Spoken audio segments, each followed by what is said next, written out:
This video contains subject matter that may be offensive and disturbing to some people.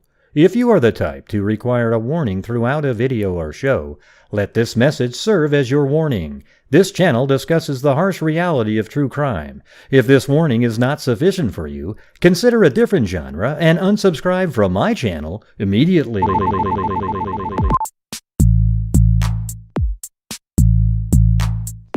I like that. I like that little echo there.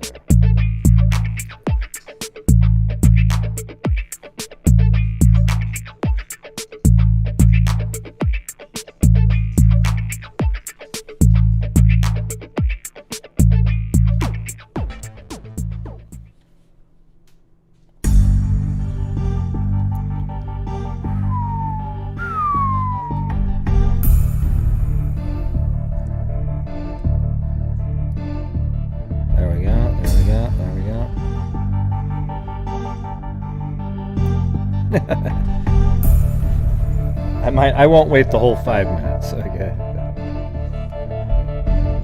Yes, everybody put out some prayers for TTNZ up there. She lost her child.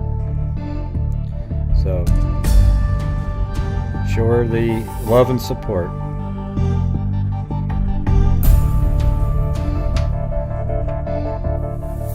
I know Mary Clark. I know Mary Clark.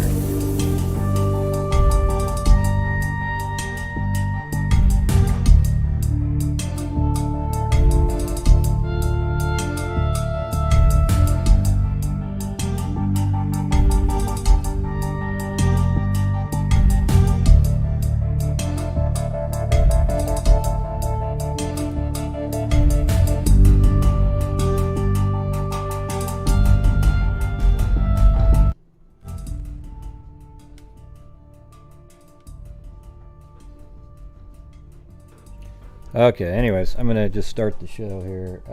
Let's see. So we've got, I do have an update on that, the realtor, Violet McCriz, I guess is her name. So here we go.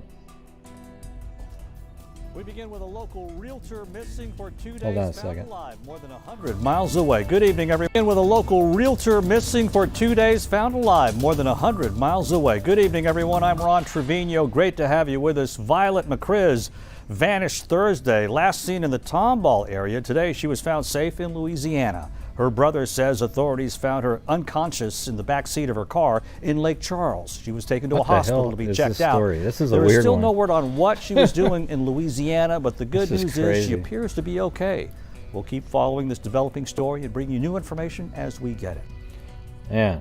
So she didn't respond to anything that the brother sent, but then she sent text messages to her, I don't know, boyfriend or husband's phone.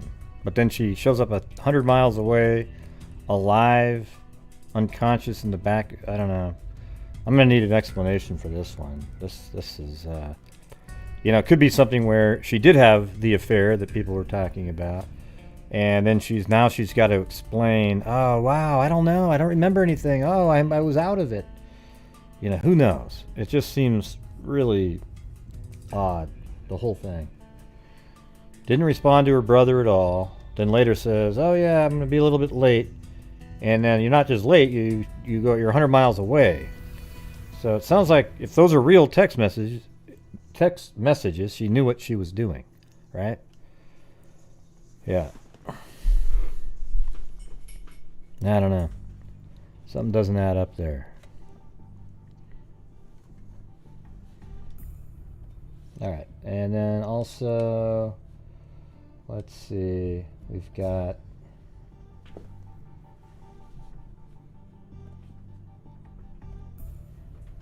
yeah, I haven't heard from Steph May, by the way. She kind of just, you know, she had COVID and she seemed like she was getting better, but I just haven't heard from her for a few days. She normally responds. Yep, she has some explaining to do. Not Steph, but let's see.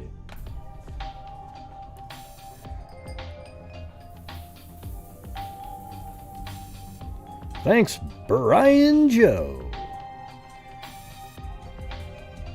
Maybe. Who knows what she did. Alright, so there's a baby Delta Dawn story that's out there. I went back and actually found the original story here. Divers continued their search today for more clues in the discovery of a closed skeleton in the flooding backwaters of the Escatawapa River. The bones, thought to be those of a young man who had been shot in the back of the head, were discovered Wednesday by searchers looking for the body of a woman last seen walking along I-10. I wonder why they're looking... Well, I know why they're looking for a body. The search for the woman began Sunday after a truck driver reported seeing a closed body in the Dog River. I think that's the same river, just a different name for it. The description matched that of a woman carrying a child along I-10, but searchers Sunday found only the drowned body of a diaper-clad girl on the flooded Dog River. So they were they found this one guy shot in the head, and then a truck driver said, "Oh yeah, I saw a body floating in the river," and then they went to check, and they find a baby floating in the river. And then it says, "I can't believe we found two bodies while looking for another." So they were looking for this woman, but then they find these other two bodies, right?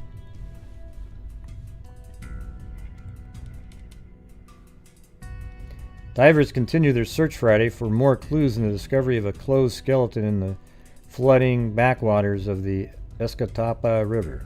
The bones, thought to be those of a young man who had been shot in the back of the head, were discovered Wednesday by searchers looking for the body of a woman last seen walking along Interstate 10. And probably because they found the child, now they're looking for a woman's body, and it was also reported by the truck driver. The search for the woman began Sunday after a truck driver reported seeing a closed body in the Dog River. The description matched that of a woman carrying a child along I-10, but searchers Sunday found only the drowned body of a diaper-clad girl on the flooded Dog River along I-10. I can't believe we found two bodies, so it's basically the same story. Wednesday discovery was believed not to be related to the find on Sunday. Then they had this child that they never were able to identify, and then they did just identify her. Oh, jeez. Almost got a cramp in my forearm there. Nearly 4 decades after a child's body was found in the Escatawapa River, Escatawapa River, she had been identified thanks to persistent investigators and DNA technology. It was 38 years ago this week when the body of a small child was found in the Escatawapa River under the I-10 bridge. Okay, so I'm pretty sure that this is the location, since this is the I-10 bridge, and that's the Escatawapa River, and it doesn't go there again at any point. That's it. It goes out to the ocean. So that means that body was probably spotted. It's kind of strange because Google Earth it stops right here for some unknown reason. I don't know if I can just... well, I guess it does go out to the middle. Earlier I couldn't keep moving forward for some reason. So apparently the truck was driving by and looked down and saw a body floating in there, and it seemed to match up to the timing of them finding the little toddler and witnesses saying they saw a woman carrying a body. I bet you she fell in too, they just never found her. Or she jumped in as well. And I don't know if it was on that one or this one over here. West or eastbound. Sheriff Mike Ezel said Gwendolyn was last seen by her family on Thanksgiving in Joplin, Missouri. Yes, that's just before this.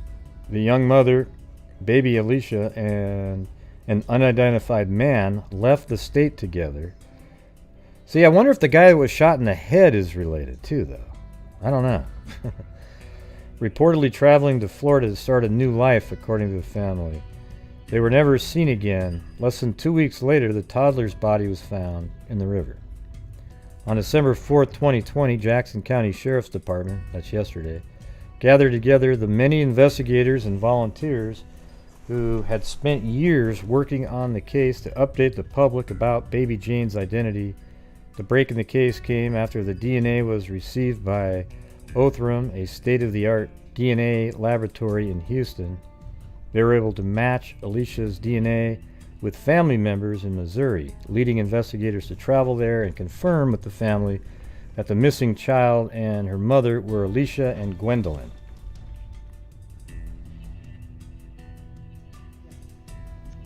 Oh, this is pretty long. I don't know if you guys want to... I mean, I could play this one tomorrow because I want to do the calls, but you guys want to maybe listen to this one tomorrow? Perhaps?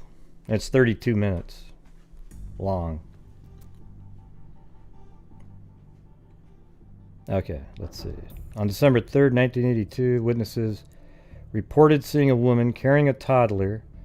That's pretty close on the nose is a little different, but, you know. I don't know. This one, the eyes are a lot bigger on the actual picture. The woman was reportedly seen between midnight and 1 a.m. December 3rd, 1982, carrying the child on Highway 63. A woman matching the same description was also reportedly seen shortly after on I-10 close to the Alabama border, walking near the exit for the truck scales. Let's see. Carrying the child on Highway 63. A woman matching the same description was also seen shortly after on I-10 close to the Alabama border. I think that's kind of how I've got it.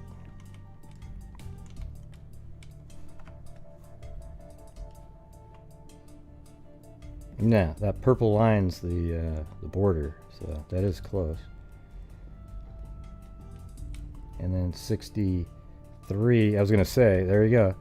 So she was probably hitchhiking, took 63 to here, and then, you know, and then she got on to 10 going this way, walking. Hey, thanks, Gwendolyn! Yeah, that was very kind. Thank you, Gray, for your time in helping people. Happy holidays. Well, happy holidays to you. Thank you very much. Hey, it didn't freak me out for once, the sound. 2 days later, at 7 a.m., December 5th, 1982, a truck driver called police to report seeing the body of an adult woman in the Escapa River. A deputy responded, and while searching for the woman, came upon the body of baby Jane. So, you know, I think that she's also... She killed her. She probably, it's like murder-suicide, right? She jumped in the river with her. I'm just giving you an update on that. Maybe I'll, you know, we'll play the press conference and go over a couple of the other articles, but it's pretty cool that they were actually able to identify her at some point. Seems odd that nobody's come forward, though, after all these years. You know? Like, oh, yeah, well... I mean, the story should have just absolutely rung a bell to somebody in her family.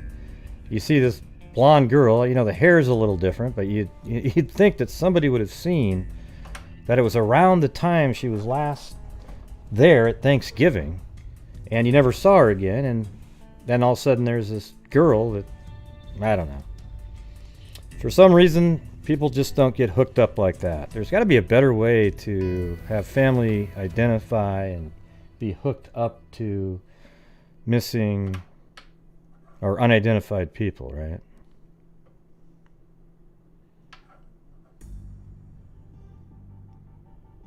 Huh? I don't know what you're saying, Jane. Yeah, well, that's obvious, right? The ladies in the water and then the kids in the water. That's not any special sleuthing right there. Yes, murder-suicide. Okay. But hey, all right, yes. You know, if she's in the river, then probably, you know, apparently she was really distraught, people said, that saw her walking around.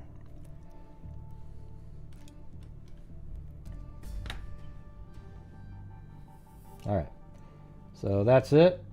And then we've got it was in my Gray Hughes Investigates Facebook page. Yeah, whoever the guy is, maybe he had something to do with it. But it's interesting that there's another guy floating in the same river at the same time. I mean, what's he doing in there? I mean, maybe they're not related because she was walking alone with the child. But it just kind of shows you that there's a lot of bodies out there.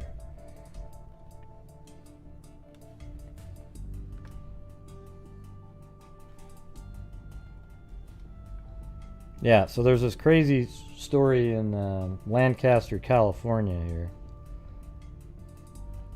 I feel like myself, you know, good genes. After the ad, of course.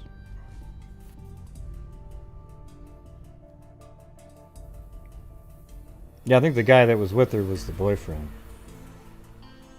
And there was reasons for it. I'm going to go over that tomorrow, though. Okay, here we go.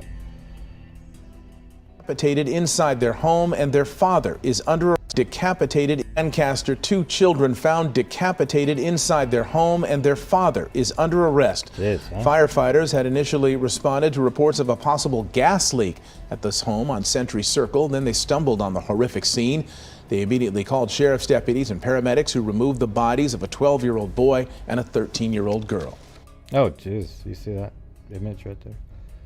Year-old boy and a 13-year-old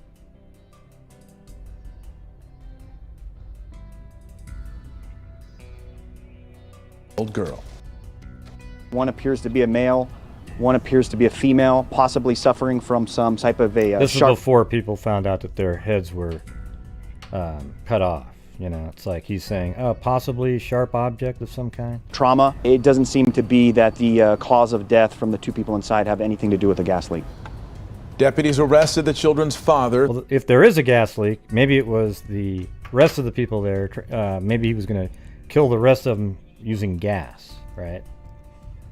Perhaps something like that. And I know where that house is. It's right here on this, at the end of this cul-de-sac out in the middle of nowhere, really.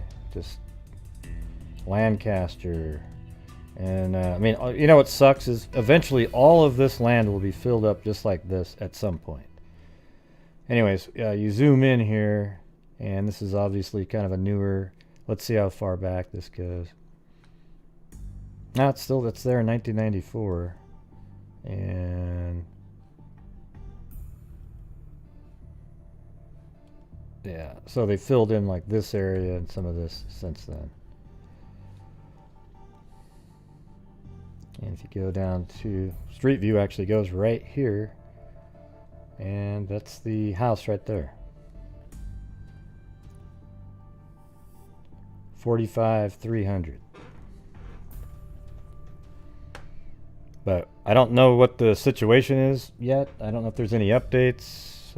This was from earlier in the day.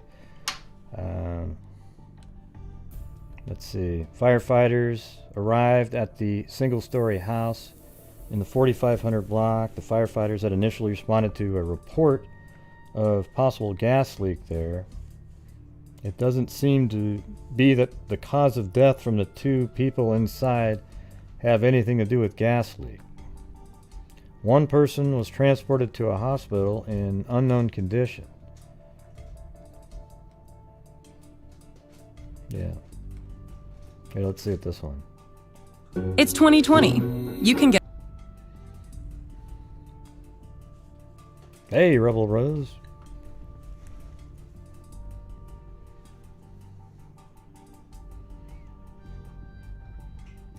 Here, there's the call-in numbers if you guys want to call in. Yep. Take a screenshot. Take a screenshot, because I got to switch back here in a second. And okay. The possible gas leak is now a death investigation after 2 people, possibly teens, were found dead inside a Lancaster home. One appears to be a male, one appears to be a female, possibly suffering from some type of a sharp trauma, either stabbing or slicing device. The sheriff's department found 4 other people inside the house who are now being questioned. They believe 2 of them are adults and 2 are children. but they don't know yet what the relationship between all of them is. An investigator at the scene on Century Circle near Avenue I says they don't know the cause of the 2 deaths yet. At this time, it doesn't seem to be that the cause of death from the 2 people inside have anything to do with the gas leak. The fire department arrived just before 8 a.m. and called law enforcement. 2 people were pronounced dead on the scene, and 1 person was taken to a hospital. One of the adult individuals that was at the scene when we arrived was transported to a local hospital just for difficulty breathing. As detectives began this investigation, they asked anyone with information to contact the LA County Sheriff's Department. It's crazy, man. Crazy world out there. All right, so here we go. We got the... I don't know what we don't have the reasoning stuff. I'm sure tomorrow there might be something, financial issues. I mean, I don't really understand why there was 2 kids that were killed and their heads cut off, but then there was other people there, kids, that nothing happened to them. Hey, by the way, let me ask you guys something. Do you think this is rude? Watch this. I'm gonna read an email, or, I'm just sitting at home doing absolutely nothing. And all of a sudden somebody sends me a comment on Messenger, and it said, "Would you please send me the link to your YouTube video? Thanks."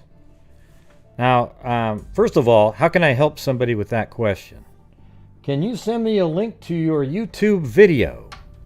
Yeah, because I've only made one, everybody. I've only made one video in the history of my time. Okay, so that was the opening sentence, okay?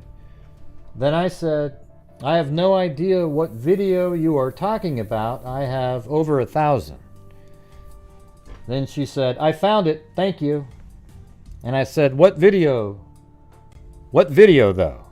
After she said she found it. And I said it was just such a random message, and then about 10 minutes later I wrote back and said, "Will you be answering my question?" And she said, "No."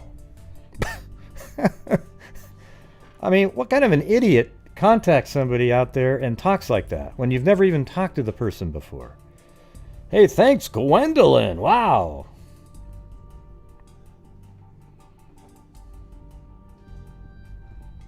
Continue to be so mean. So don't you think that that's rude as hell right there? So my response was, "Okay, idiot. Go troll somewhere else." All right? And I feel totally justified in that. It's like, who the hell's brain sounds like that? Hey! See, it caught me off guard again.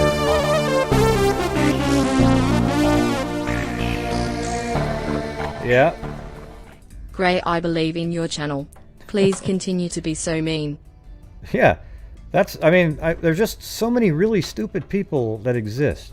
You contact somebody out of nowhere and just said, "Hey, can you send me your video on YouTube?" And I said, "Well, I've got a lot of videos. I don't know which one." "Never mind, I found it." "Hey, which one was it?" Then 10 minutes later, "Are you going to answer that question?" "No." Screw you, Sound like a stupid-ass troll. I don't think it's a compliment at all. I think it's someone just being a total troll. Who the hell knows what the reasoning for them wanting that video? There was obviously a nefarious intent there, right? Because if you really wanted to see something, you'd be polite about it. Yeah, I saw that, Patricia. Yep, I saw it.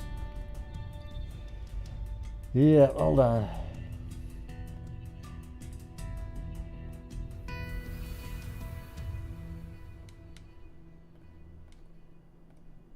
don't know why everything's so little. Oh, there it is.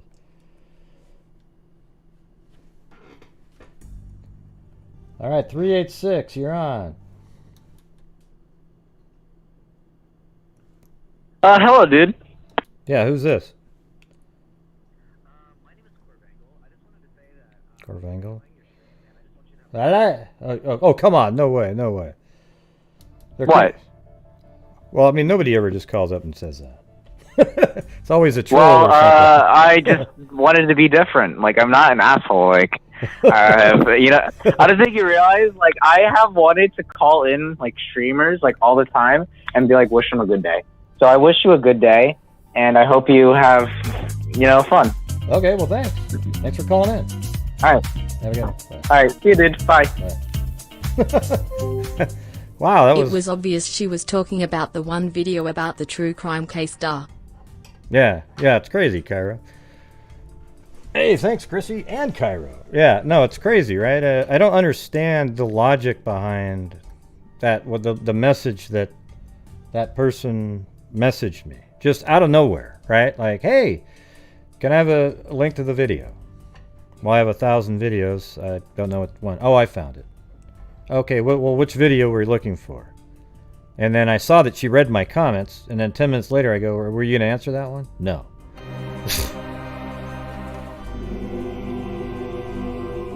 All right, idiot. Well, you go do something else. Donation 1. And then somebody with the same first name came into the chat at the very beginning. And I was wondering if that was the same person. Interesting. Although the name's pretty common. Well, the lines are open, everybody. You can call right in. I can't believe I actually had somebody call in just to be nice. Like, hey, hope you have a fun stream. I don't think we've ever had that one before. Usually on a Saturday we're expecting something a lot worse.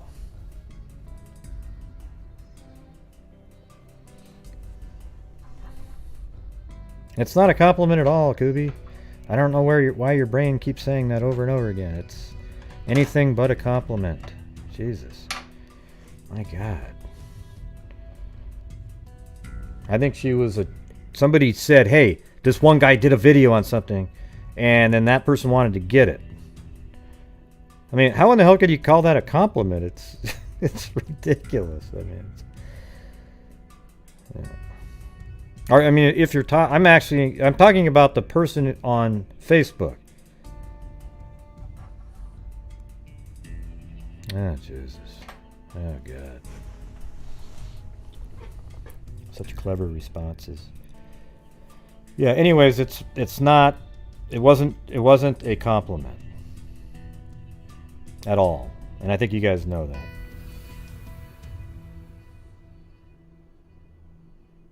I'm not talking about the guy that called in. I thought that was cool. I'm talking about the lady on Facebook.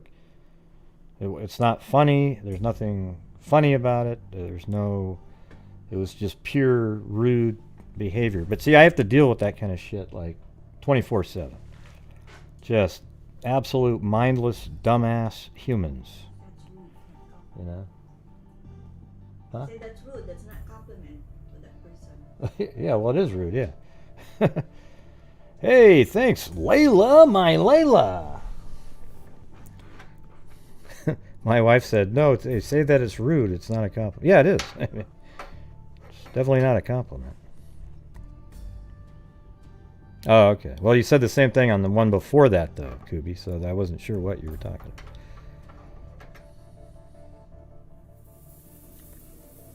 What do you press to unmute yourself? *6, I guess.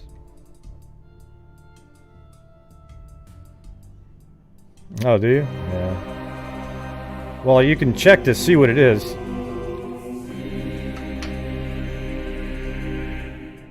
Happy holidays. Yeah, you never know when somebody contacts you on Messenger. They could be somebody that's part of a case that you want to have interview or something.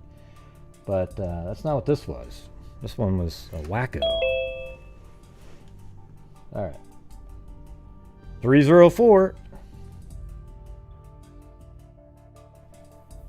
Hello. What's up? Hello. What's up? Oh, hey, Cairo. What's going on? Hey. Nothing. Just sitting here. What's going on with you, man? Oh, are you doing a show right now? Yeah, I am. Chewbacca? No. Oh, I'll Oh, be Christ. back if you want me to. Yeah, screw it. I'm gonna. Hey, you know what I'm gonna do? I'm going to like copyright that, and I'm gonna copyright claim every video. Wow, shit. You use it on. I bet you would. I bet you would too. Yeah. Hey, I hear somebody else is calling. I was just calling to tell you a real quick thing that isn't a crime, but it should be a crime that I experienced this evening. And I can send you pictures because I took pictures. What was it? I walked into this beautiful microtel inn in a city in northeastern Pennsylvania, and there's legit a freaking pit bull just running around the lobby, just free. Oh, I have pictures of this pit bull, huge pit bull, just running around the lobby, hanging out. But don't you realize when they train him well, there's nothing to worry about? I mean, some of the pictures are me like knelt down, like petting it with its face like right next to mine. Oh, you're crazy. Because I love dogs. Yeah, but you're also nuts. It's not right. Yeah, I'll send them to you. It's a cute dog. Oh but man, I can't do it. I can't do it. They should have had it. I'm going to put a complaint on the on their what's it called, their Google page, just because that's totally unprofessional. What if I was terrified of pit bulls? You know what I mean? Yeah. Oh, there's Rebecca Green, the pit bull owner, in here. That's exactly right, she said. Oh, Jesus. God. No, it was really lovable. Yep, but 10 minutes later, your face could have been gone. That's all right, though. Well, I was just gonna call in and like kill some dead air until somebody called, but I guess somebody called, so I will. I'll go ahead and bow out of the conversation. I told my pit bull story. It was very riveting. I don't know. I'll be watching. I'll let you get to the more important caller. Well, it's always good having you call in. All right. Yeah, right. There you go. Oh, God. Wait, just listen. Chewbacca? See, that's you. Chewbacca? See? It's exactly the same. I can't wait to get that Google AdSense money when I copyright that and strike all your videos. Yeah, I don't get any ad money, but that's cool. I know you don't. Yeah, I don't even think that would work. Would that even work? Well, what they do is I get these copyright notifications where, like, if I play a song or something, they just say, this isn't a strike, but the other person gets the money from your ads. And I'm like, well, go ahead, man. I'll have, like, live karaoke sessions, right? With the, it's like, because it doesn't matter. It doesn't do anything for me. You know, I don't get ad revenue. So. Okay. All right. Well, I'll be watching. Have a good show. All right. Have a good one. All right. Thanks. Later. All right,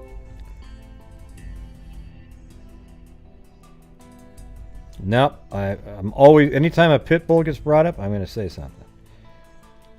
Just like you say something in rebuttal.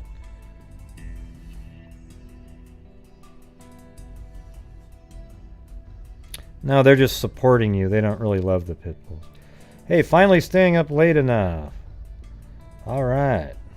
Thanks, Knoll Girl.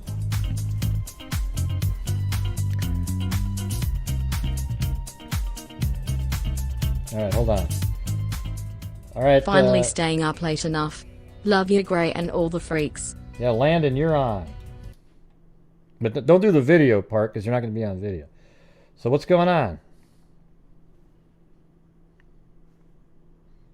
Hello? You ready, Landon? Landon. Going once. Okay. They're gone.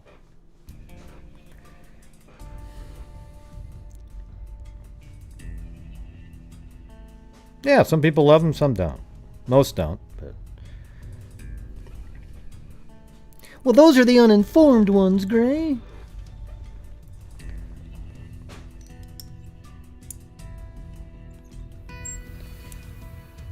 Let's see. Yeah, well, the line's open. You can call about anything. So if you want to call about... Earlier somebody asked if they wanted to call about Delphi. You can call about Delphi. If you want to talk about any of these cases we've been talking about, you can do that. You can talk about anything. I don't really care. Oh, the number's at the top of the screen. See it? Yeah, those Malamutes are shitty too, yep. Ah, you should have realized the danger of dogs at that point.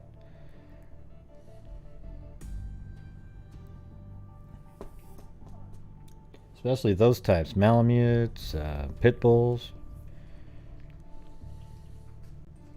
Thanks for helping out the argument.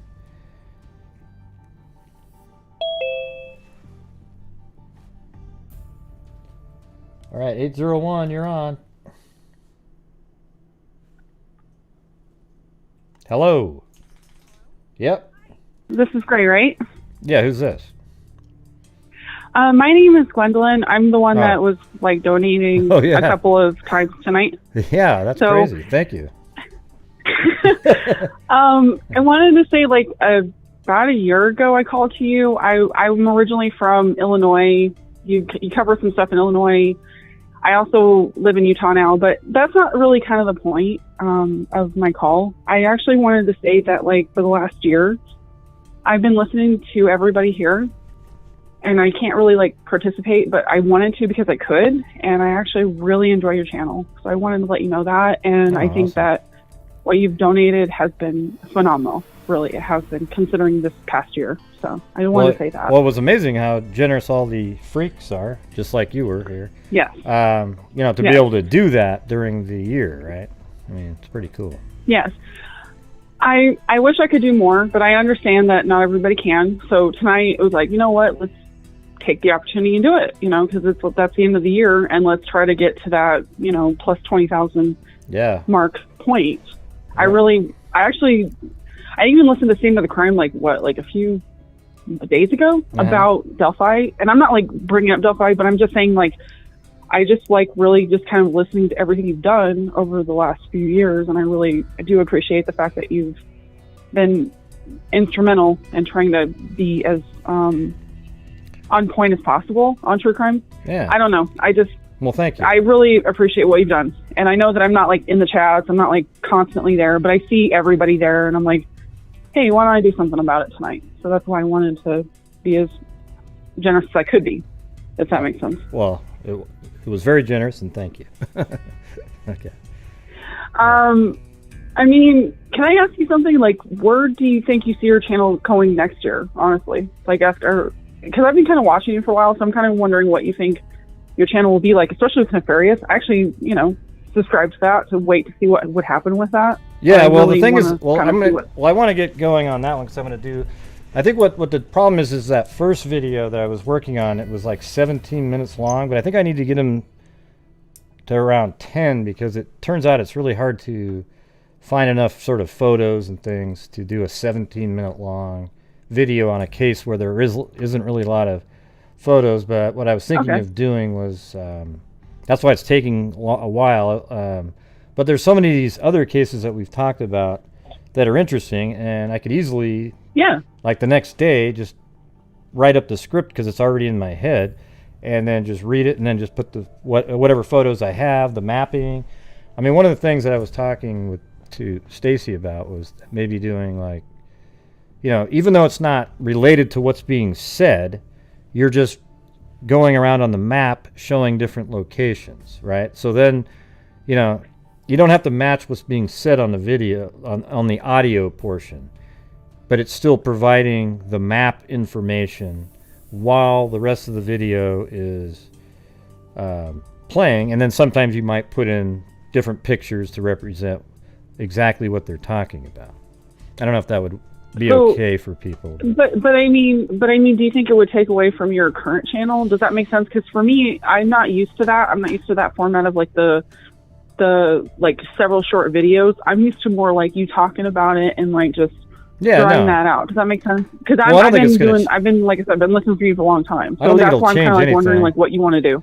Yeah, I don't think it'll change anything. I think I'll be, I'll still do all my live shows. I'm just doing that for the other people.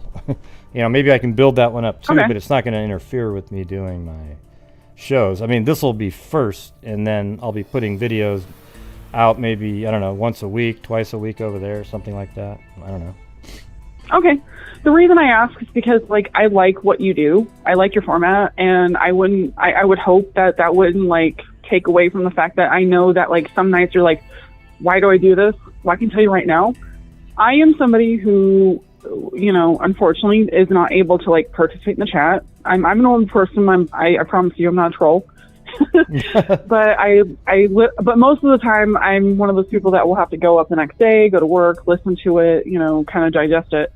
I'll be honest with you, I can't believe I'm only 35 and I can't believe like how much of the crap people could get away with in the 60s, 70s, 80s, and probably even before that. But a lot of your cases I've learned are obviously from those time periods, 60s, 70s, 80s, and I'm like, wow, you know. Yeah. So I want you to know that just because not everybody's like there in the chat at that time doesn't mean that there's not people like myself who listens after the fact and wants to contribute, you know, and when I can, I'm going to be out there doing it. So I'm doing it right now. I hope that makes sense. Yeah, no, that was very cool. So yeah, I'm glad. The reason I say that, you know, because I've been listening to you for like damn near a year and a half, something like that. And I've been like in the chat before. I've been like there, like I was kind of aggravating. I'll be honest. If anybody actually remembers me, I was aggravating. I do remember your name. Yeah, because that's actually I don't use my full name because for personal reasons. But yeah, my first full name is very unique, right? So, but the thing that I want people to know is that, you know, we need to the whole reason why we're doing this is because we're a community, of course. And the only other reason I want to say is that we care about the people that are being covered. Honestly, that's you know, because that could be any of us. We could be out of nowhere, just disappear or whatever. When we want, you know, to be treated with the same respect. That's the way I look at it. Well, that's what I try to do. So, that's why I get sort of, you know, when everybody always wants. Well, I get frustrated because people want to talk about like the same cases over and over again. And to be honest with you, there's other cases out there that are actually more interesting than the popular ones that everybody wants to talk about every 5 seconds because they watch every single show on it and they know about it, so they just want to keep talking about it. But why not just talk about something new every once in a while? I mean, there's a lot of other cases. The right person might hear it and go, "Oh my God, I actually know something," you know, and then it turns into where it might help. You know, who knows? But. Well, and actually, I think you may not remember this, but like a year ago, I told my true crime story. Excuse me, I'm sorry. Of where I was in Centralia, Illinois, and I basically said, "Oh, you know what? Somebody else disappeared like 5 years from there," and they just identified her late last year, 5 to 10 years after they fucking found her body. Excuse me, my French. I think you called. Yeah, you called with a story like that, wasn't it? Like a I did. I don't know if you even remember me, to be honest with you. You deal with so many people. Was it like a train or a bus station? Was it like a train or a bus? Yeah, I was at a train station. See, I do remember. I'm 35 years old, and I remember that. Yeah. But I mean, to be honest with you, I understand that you cover a lot of cases, so I'm not going to like sit there and say, "Hey, do you remember who the hell I was?" I'm not going to sit there and say that. Like, that's just not who. I understand that you have like a ton of cases that you have to cover, and there's way more interesting than what I'm doing, right? And yet, so I did remember. That's just the way I am. And I did remember. Okay, I am glad that you remember that, but and I'm so sorry that I was so aggravating, because like to be honest with you, I was so nervous, and now I feel like I'm like trying to focus in on that. But I've been watching you as far as like what you're doing with charity all year. I really want you to hit like maybe 22,000 and 23,000, something like that. I hope that helps. Cool. It's not much. I'm not like rich by any means, but I want to do what I can. And honestly, I think that what you're doing is fantastic as far as like, these are people that would never have a voice otherwise. Honestly, that's my personal opinion. Well, awesome. Well, I appreciate you calling in and the generous super chats. And I just want you to know that if there's any sort of like trolls or whatever out there, like, you know, obviously I don't need money tonight to not prove I'm not a troll, but I'm just going to tell you right now, you're not that bad. No, I'm so mean. You forgot. I'm really mean. I actually quite enjoy it when like you put yourself behind jail and everybody's like, okay, let's get money, get him the hell out of there. Well, yeah. Well, the thing is, I'm trying to raise, like I'm saying, like the thing is, I raise money, helps my channel and the charities at the same time, And the charities, though, are kind of like the main, it's like, that's sort of what we're about, because we're actually making a difference. And $20,000 is a shitload of money. It's not like it's some kind of token, 1,000 for the year, Well, let me say this, like, from the fact that, like, I saw, like, everybody donating, like, I don't know, somewhere around, like, when COVID started hitting. And then now you're kind of frustrated, and I can kind of see that sometimes. But keep it up. Just know that there's, like, there's a lot of people like myself. I promise you, I literally spend my whole time at work, like, listening to pretty much all of you listen to. Although I don't agree with all your politics. I'm not going to, like, get into that. But that's all right. but I will say this. Your coverage of the voting video was fantastic. On mark. Absolutely. I got to be honest with you. Loved it. Well, thanks. The other night, like, when you were like, okay, see what they're doing. And I'm like, are you fucking kidding me? Excuse me. I'm sorry. But just, I'm like, are you kidding me? Are we really that bad as a society? We should not be worried about having to, like, not have just it's so simple. Okay, so we just have everybody there when we count, and now we can't even have that when we're, like, as a society, we should be, like, just putting them away and, okay, we're just going to, what are you talking about? That's ridiculous, in my personal opinion. Yeah, so, well, it's pretty crazy, and all the explanations they've had for it since then have been absolutely lame. Like, it's incredible. The guy that goes, well, this is what happened, this is what happened, this is what happened. Then they said, well, did you watch the video? He goes, no. Well, then you don't know what happened. Go watch it. Yeah, watch it. It's ridiculous. Okay? I will say this much. I don't necessarily think that, like, they were doing it specifically to, like, discredit, like, Trump or something. But do you know what I think? I think it just shows that there's a lot of, like, in my opinion, incompetence. Honestly, that's I mean, the thing is, if you don't like Trump, then of course it's not going to be doing something to subvert anything. Okay, but if you but in reality, you had 4 different people in there, and one sort of the leader, and they were all counting votes without any supervision whatsoever. And they did pull the totes out from under a table when all of the other totes were just kind of sitting around and available to be used. So that's the part where you go, well, why did they pick those specific ones at that exact moment when everybody left? Okay, so I think you got to be a little bit more skeptical. Just because you might not have voted for Trump, it doesn't mean, it was just incompetence. It means that something else was going on. Well, let me put it this way. I personally think we're just in a, like, unfortunately, we're in a big shitstorm this year. Unfortunately, that's just the way it works. Yeah. And I don't want to see our country go down that way. I really don't. I'm one of those people that really hopes that our country will. I think they need to do a forensic. They need to do a forensic audit. Well, man, I pay to keep in grey Georgia. They do. Smiley face. Just everything, just to make people feel like okay, and that's the only way I think Trump and everybody else is going to accept it, because and here's the thing is, it's been such a horrible 4 years. In the media and the Democrats all on the same team, absolutely trying to get rid of Trump out of office. So then you think to yourself, well, gosh, they would do just about anything. And then that's why people are skeptical. Trump got 10 million more votes than he got the last time, set a record. But there's Joe, a guy who sat in his basement, didn't talk to anybody.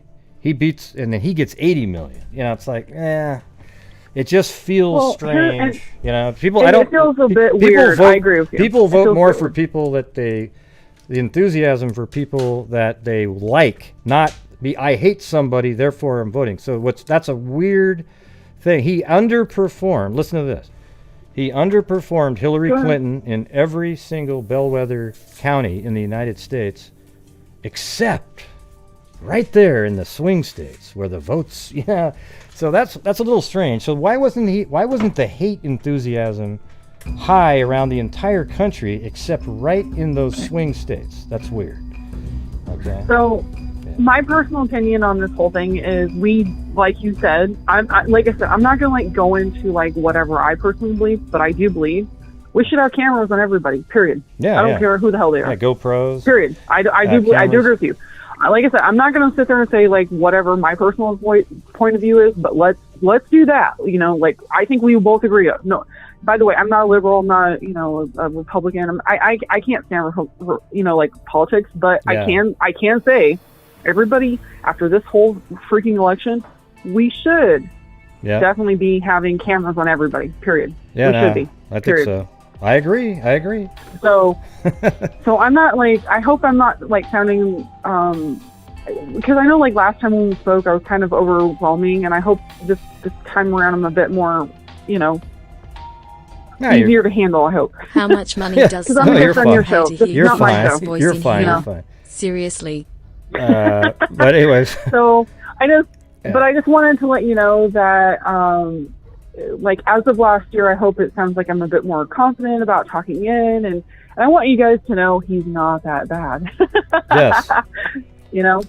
What do you mean? He's really mean. He's really mean. You know what? That is the bizarre thing about you is the evolving of Mary Lou versus John Boy. Yeah. Oh my God! I was like, what the hell am I listening to? And I was like, okay, never mind. Yeah, it's great. It's just sort of something, you know. It allows me to have a conversation with a fake person that matches exactly who I want to ridicule at that moment. Okay, so I got to be honest with you. I wish I had that myself, just because, to be honest with you, that would get me through my workday. Okay, you know what? Talk to this other alternative personality. I don't have that option, but it would be kind of nice. But I want you to know, Gray, that like, I think more than anything, I just want you to know that like, you have the people there in the chat. You have like the people you see, and they're great. Okay, don't get me wrong, they're great. I listen to them. I hear what they say. But I want you to know there's more people out there like myself who can help, you know, and hopefully you know that they're out there. I'm a fan. Obviously, you can hear me. Yeah. I'm fangirling right now. Well, I actually really like what you do. Yeah. Well, thank you. I appreciate it. I just want to make sure you know that. Well, you do. You did. Okay. You did good on the call. I mean, I got this other call waiting now, but I appreciate you calling. I was very. You did better than I remember the call now. The whole time I remember it.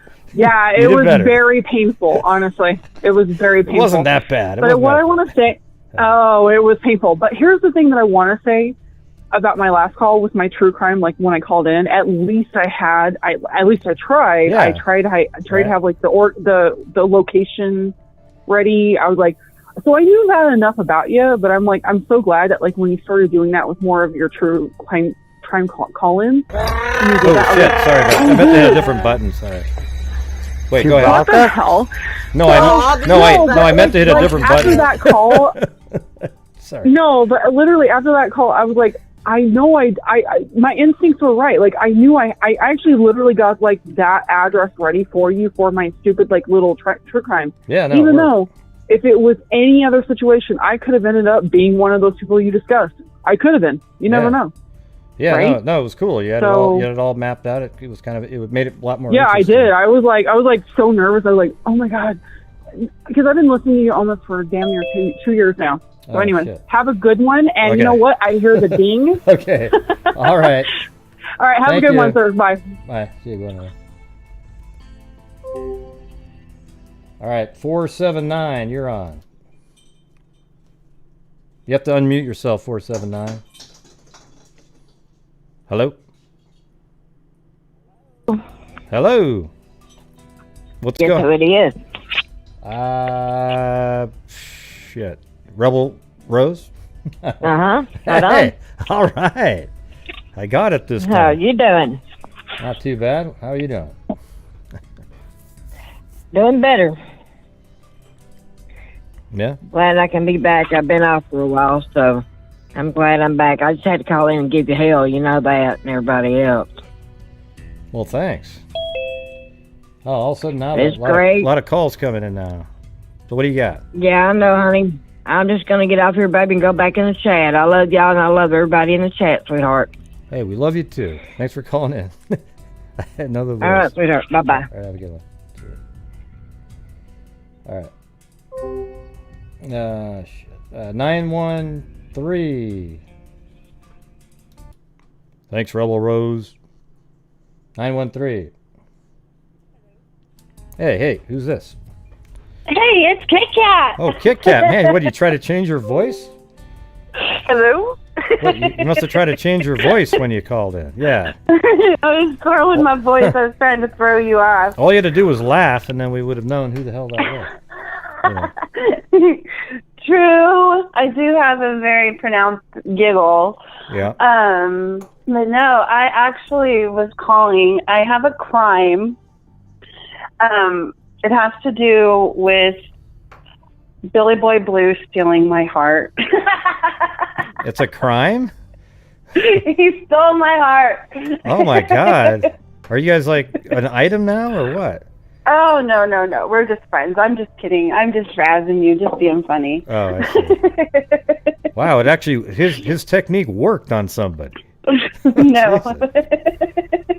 Wow. I love Billy Boy Blue, but not in that way.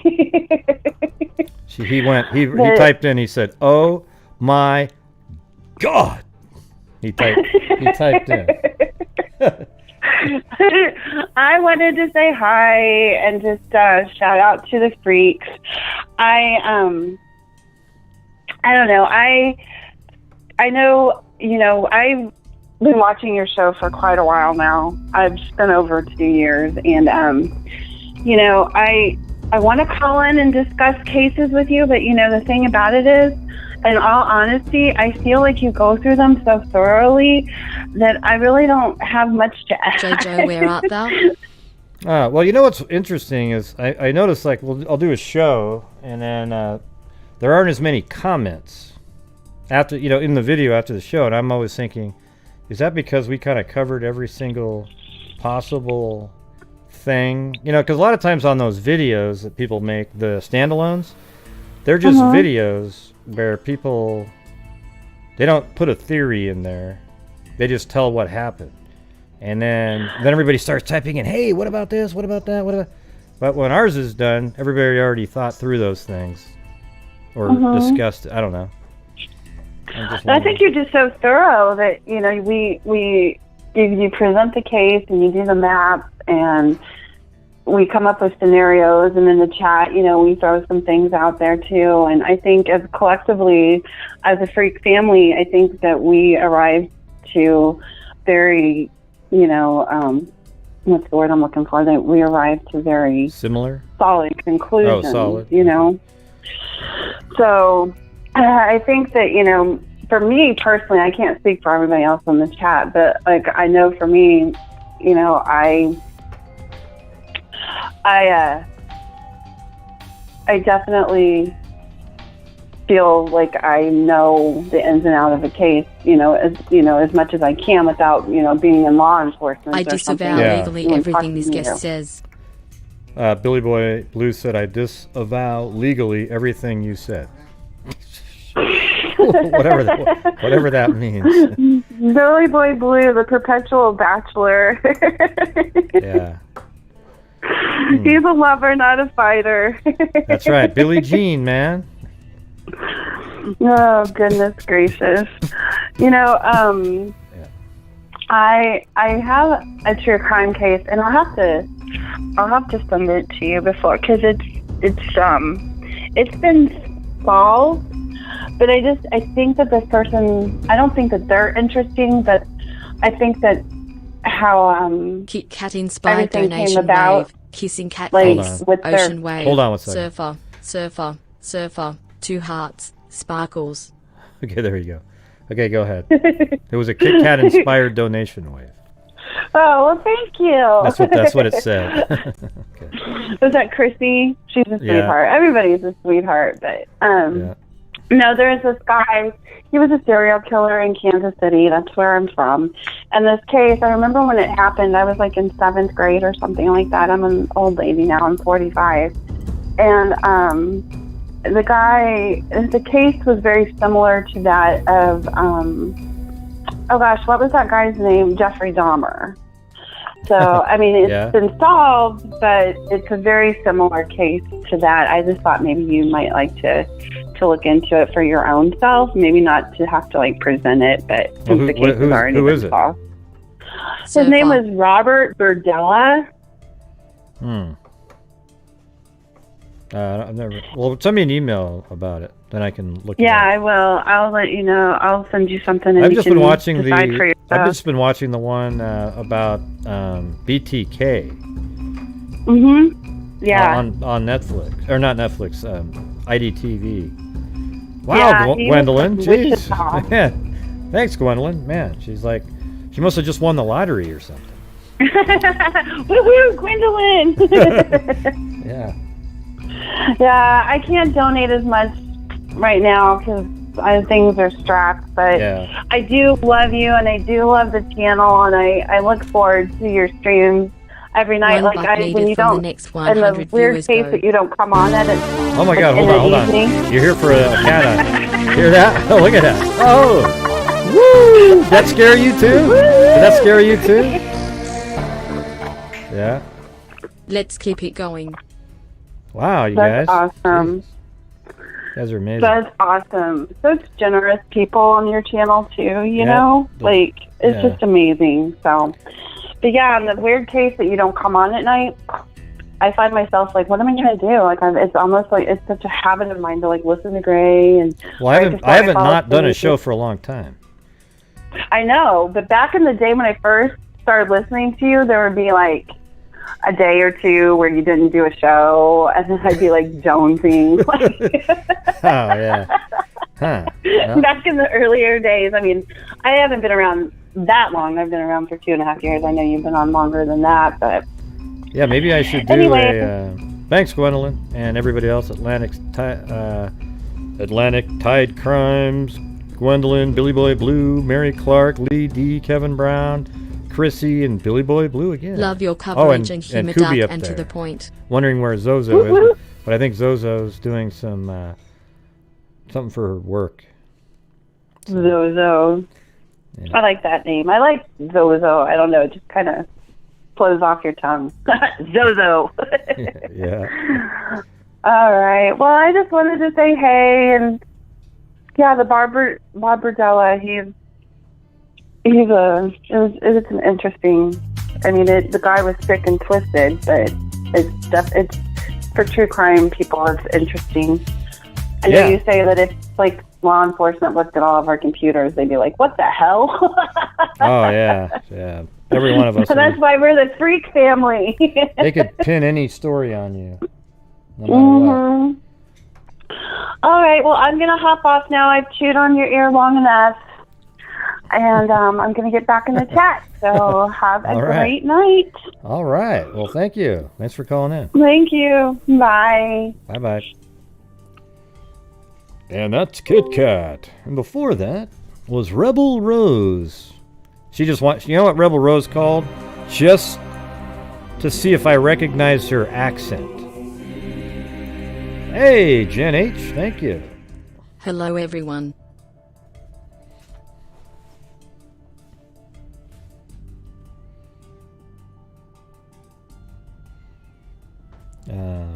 Yeah, well, the lines are open, everybody. So there was somebody who called and then hung up. It's open now. There's no waiting. Although as soon as you call, somebody else will call, and then I do it in the order they come in.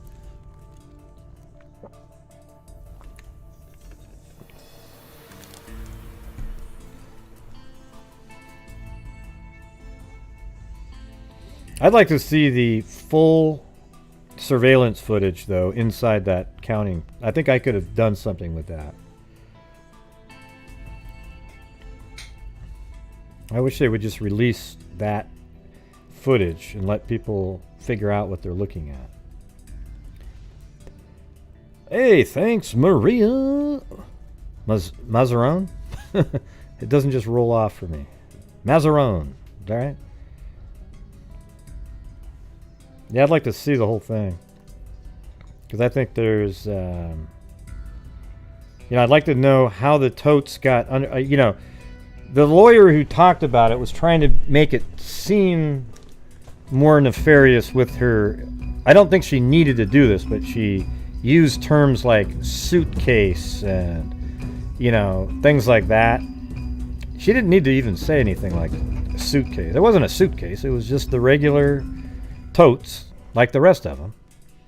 But they just sort of I want to know how they got underneath that table, and why did they pull those particular ones out when there was other ones available right during the time where, you know, and again, there's a term used, oh, they forced everybody to leave. Okay, well, you know, listen, if somebody told you, okay, everybody, we're done, that doesn't mean they forced you, but it means that you're kind of being asked to leave, right? I mean, that's what it is, right? Okay, everybody, we're done counting for the night. You can all go home. Well, just saying, it doesn't matter how the message was conveyed. Everybody left. There was no poll watchers, and they counted 4 huge totes full of ballots in an hour and a half when nobody was around. That's a big deal, right? You talking to me?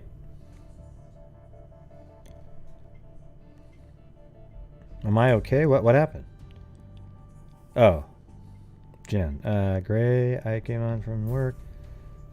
There was a gunman at my workplace. Oh, wow. Well, you'll have to call in and tell us about that. Call the number up there. All right, 770, you're on. Yeah, call in, Jen. 770. Hello? Can you hear me? Yep, I can hear you. Hey, can you hear me? Yep, who's this? Hey, this is Layla. Oh, Layla, my Layla. Yeah, you got to turn down the, you can't listen. You have to just use your phone like you're calling a friend. You don't use their video or anything like that. You don't get Yeah, I'm not on the video. Wait. Hold on.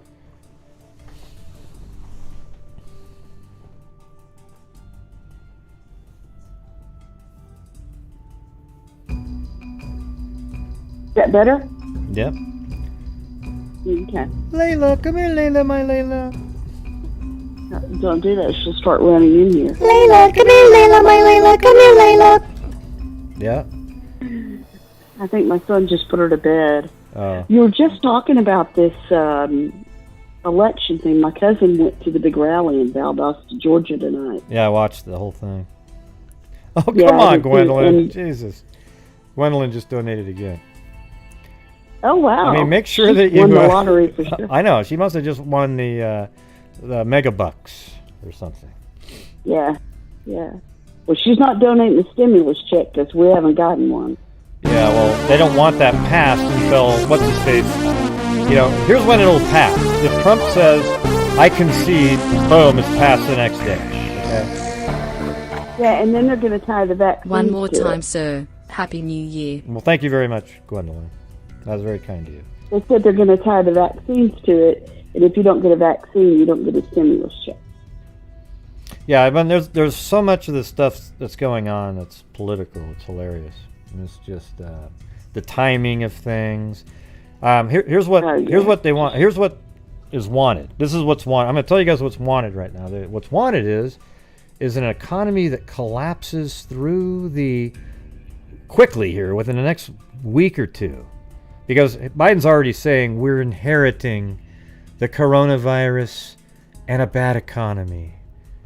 Okay, well, the bad economy is merely because of the coronavirus, and the coronavirus you're inheriting isn't something that was created by anybody here. Okay, so it's all bullshit. What's going to happen, what they want really badly is for a lot more people to get unemployed. They want COVID to spiral out of control, and then as soon as Biden comes in, then the numbers will improve, and it'll look like, see, I'm the one that made it better. It's just, the whole thing sucks. I hate the way politics suck right now. People want... Well, and they're calling this... Yeah. They want people to stay home for 4 to 6 weeks. They're calling it this great reset. And there's videos, there's recordings of them calling it this great reset. Yeah. And first they were saying it was a reset of people's mindset. Yeah. So that they could get people to, do things. Now they've backtracked and said, no, what we mean is it's a help reset. People will be healthy again. But, I hate politics too. It's just absolutely ridiculous. But now we all have to be focused on it because it's at stake for our First Amendment and all other amendments and our rights. No, Jen, you have to call tonight. I'm sorry. I'm sorry that you're shooken up, but you got to call. I'm just kidding. You don't have to do it. No, I get what you're saying. Well, Jen H said that she just was at a place where she was held in there. There was a gunman in their building, and they just cleared it so she got out. So, oh my gosh, is she okay?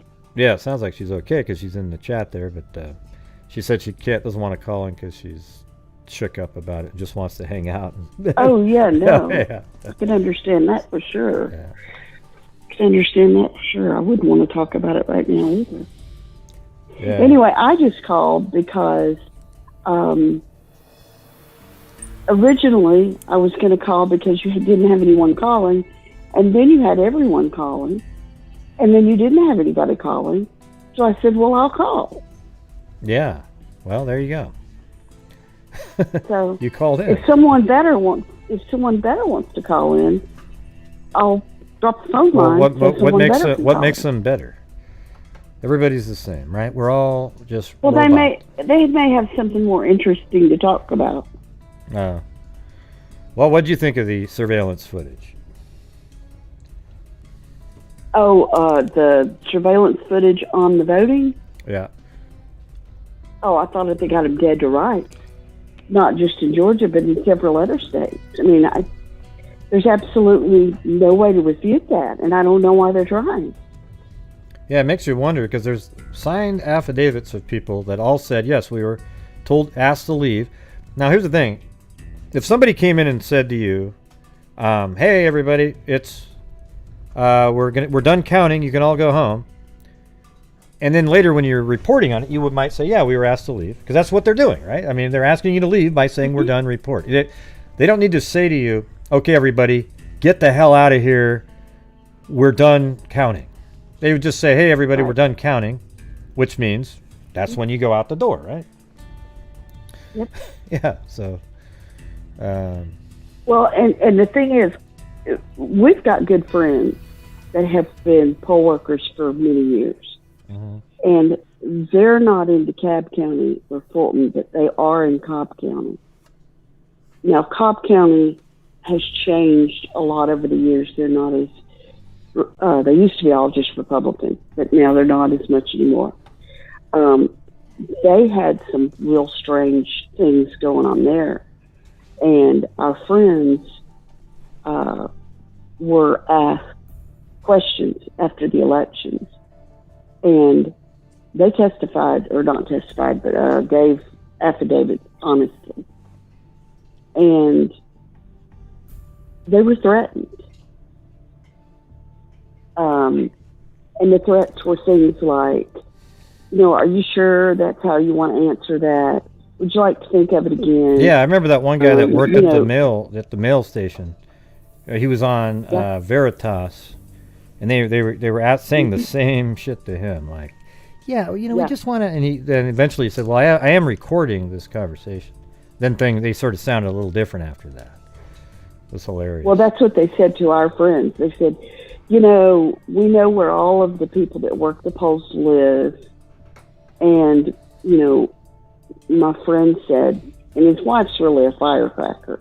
I mean, she's a little short, thin, nothing. And she's in her early 70s, and she spoke up and said, are you threatening us? Are you threatening to come over and do something to us? Mm. Because, the Second Amendment still stands. And if you come into our yard, we'll just use it.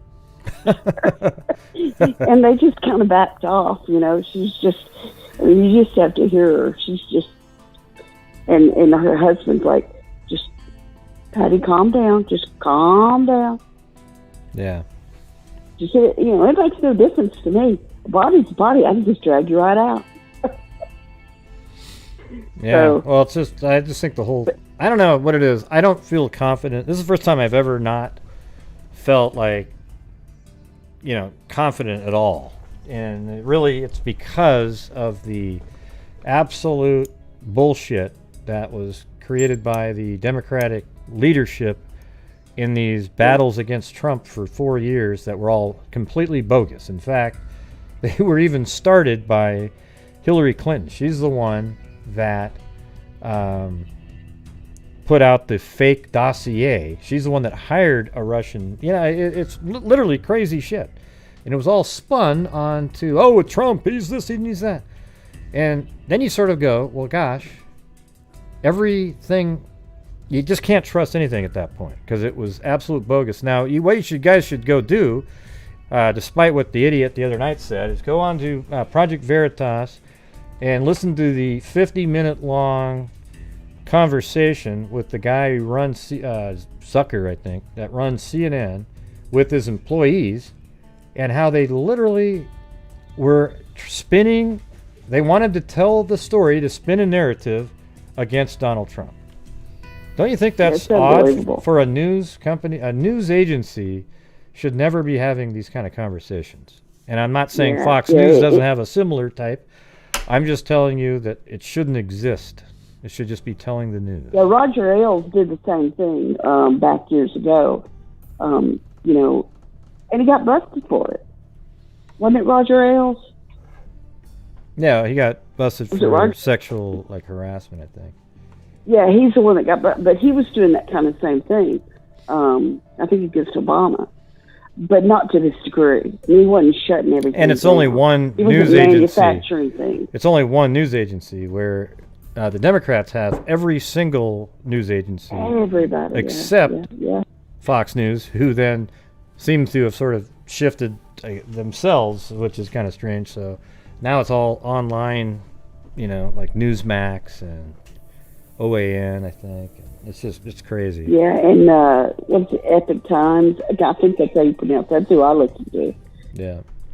So. But anyway. yeah, it's really, really interesting. So, yeah. So anybody? I don't know. I just think it's a mess. Yeah, it's an absolute nightmare at this point. So. All right, you got a call. Well, all right, Layla. Well, thanks for calling in. Good stuff. Hey, talk to y'all later. Bye. All right, have a good one. See ya. Layla, my. Hey, that was Layla, my Layla. I like Layla, my Layla. Yeah, she's not bad, huh? All right, 360. Hello? 360. Yeah, hey, who's this? Hi, this is Tessa O. Hey. I just had a quick question on the Delphi. I posted it in the chat, but someone had said to call in. So on the Delphi, I saw a video. I haven't actually watched it, but I figured I'd get your opinion on it first. Mm-hmm. The person who found the bodies, was there okay, there's another channel that posted this, so, and I hate to run down yeah, I don't want to know the name of them, but yeah, just tell me what you saw. No, I'm not gonna say it. But anyway, supposedly the person that found the bodies, apparently there was some strange text messages that kind of pointed the finger at that person or something. Do you know anything about that? Let's see. Yeah. Here's the thing. Here's the thing. If it's the guy that does a channel with his name is MS, it's all crap. No. Okay. I don't want to have anything. And listen, all these stuff that people are saying now. If you're talking about there was a text message, and he was at the scene, he was one of the people that found, then that could be some real information. I've had that information since the very beginning, and I don't put it out there because it's stuff that the police, may or may not have wanted out there. So, right. Well, as soon as I was about 2 minutes into the video, and the person said, well, I can't verify it, and I was like, wait a minute. So I decided to go to your channel to see what all you had, and saw that you were live, and I figured I would just call it and ask real quick if you knew anything about it, because I was going to go through all your videos and see if there was anything on it, but yeah, well, I probably not. It. Well, probably not. I mean, what I did is just put all the facts together, and I'm the one that came up with the flow of the crime going across the bridge, down and across the creek, and over there. There was I put that out at the very beginning. As a matter of fact, it was February 23rd, 2017, where I put it all together, and that's when the prosecutor, Robert Ives, saw my video, and then he contacted me on YouTube, and then he said, "Oh wow, give me a call." And then I called over there, and then they were going to hire me to make something like that because they thought maybe they're going to, solve it quickly. I mean, my God, a video and the audio, but it never happened. So. Okay. All right. Well, I've subscribed to your channel, and I've been watching a few of your videos and stuff, so I'll just keep deep diving into that. But well, what's just tell me in general what like, don't say, you know, just tell me what they're saying. Maybe explain it better, because maybe I've heard it. Okay, so the title, should I tell you the title of the video? No, just tell me what it's about, you know. Well, it's just text messages from the guy that found the bodies, but it was posted like a month ago. By a female creator. I've watched a few of her things before, but you know, I hate those videos that go into speculation that has nothing to do with the case. Yeah, I know exactly what you're talking about. Yeah, that's just bogus. The thing is, it could be it could be real stuff on those text messages, but it doesn't mean that person had anything to do with it. That person was there, perhaps, and I've seen those. Like I said, I've had those for years, where these people just got them. Oh my God! And they just publish them really quick because they don't have any care about like the integrity of anything. They just wanted to scoop everybody and get everybody sensationalistically excited so they can get more subs and more views. Because that kind of stuff is definitely not shit you just put out there without, even if you knew it was true, if you know that law enforcement doesn't want that stuff out, you don't need to be putting it out there. That's what I say. Right, exactly. That's kind of touching on what you said earlier about, you know, people putting stuff out there in chat or whatever, and then, you know, it could be just what they heard off of some bogus channel, and then next thing you know, it's going like wildfire. And you know, well, you should go back and watch all my debunking. I made a whole playlist, 10, I think it was like 10 debunking videos where people were going, oh my God, look at this, look at this, look at this, and then I'll make a video completely shredding that into oblivion. And so that was kind of like my purpose after my initial work. Then I was doing that because there were so many people trying to get people worked up for no reason at all. It was like, it was insane. Gotcha. Well, that's one reason I wanted to call and just ask you personally, just, hey, you know, because obviously you know a lot about the case, and you obviously put a lot of work and time and effort into it. So it's, you know, it's for people like me who want to know the truth and want to try to help, you know, it's like always important to know if, you know, this is just bull crap or, you know, is it really something out there? So, all right. Well, thank you very much for taking my time, or taking your time to answer my call. And thank you. Thank you very much. And taking your time. No, I'm just kidding. All right. Thanks for calling in. All right. Have a great day. Have a great night. Bye. You too, though. Yeah. No, thing is I could talk about all those other things. You know, I could wildly speculate like everybody else, but I just don't feel like that's really, I don't know. That's not what I want to do as a true crime YouTuber. Okay? I do speculate on cases that we talk about, but it's speculating on facts in a reasonable way. Something that makes sense given these types of things. And that's where I kind of stop in this case, you know, where they were dropped off, the positioning of each of the photographs taken on the bridge leads to the southeast side of the bridge, and then you see, you know, so you can kind of picture how it might have gone down, you know, but you and we're always speculating there, but we do see video of him coming up upon them. And then he says, hey, gals, probably said it as he was passing them. And then just after he gets off the end of the bridge, probably pulls out a gun. Okay. As I've said before, I get hell from people. You don't know he had a gun. You don't know he had a gun. Yeah. Well, all right. Well, I don't know 100%, but I do know that law enforcement thinks he had a gun. Okay. So he pulls out a gun, then he says, get down the hill. Probably, you know. And then they were like, oh, shit, you know, we don't get to hear anything how they responded or anything. They might have freaked out right there. We're not going to get to hear that part. They don't want us to hear it because it doesn't actually... Let me ask you this. What value would it have if he said, get down the hill, and you heard the girl scream in terror?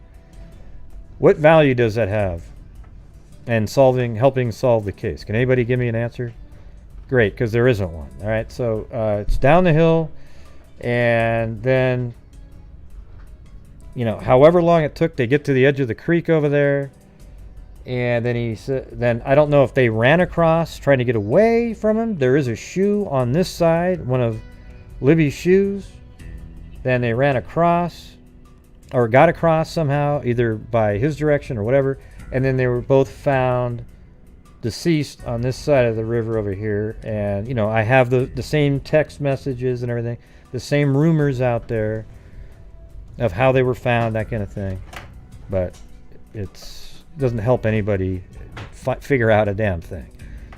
The thing is, people want to know the answers to those things, but they don't have a right to know, nor will it help solve the case. That's the thing.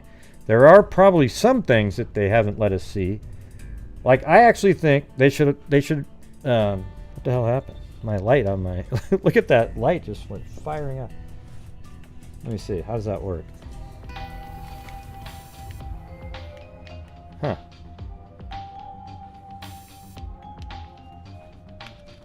Wow. I feel like I got hit in the sun here. You guys see that? Hold on a second. Shit.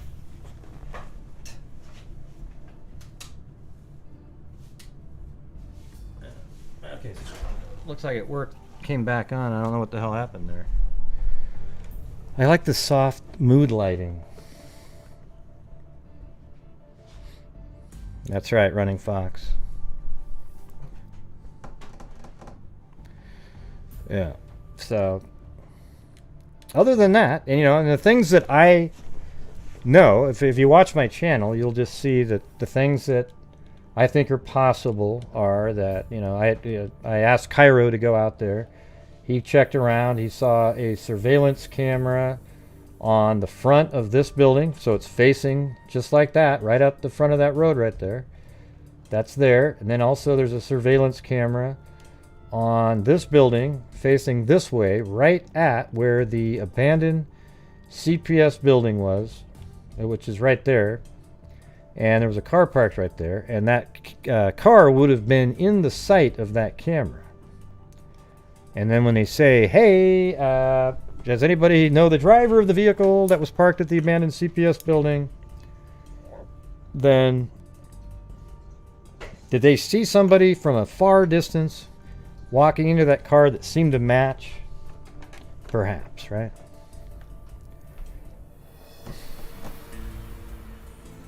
What do you mean no one? What, man.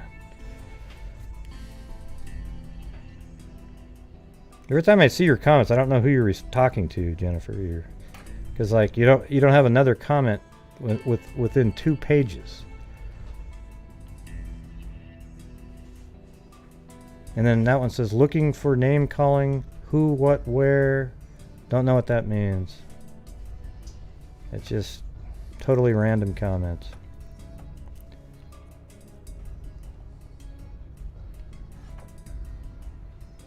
Nah, you don't, Pecky. But nice try, though. Nope, you're wrong, man. It wasn't the sheriff. Sorry, guy.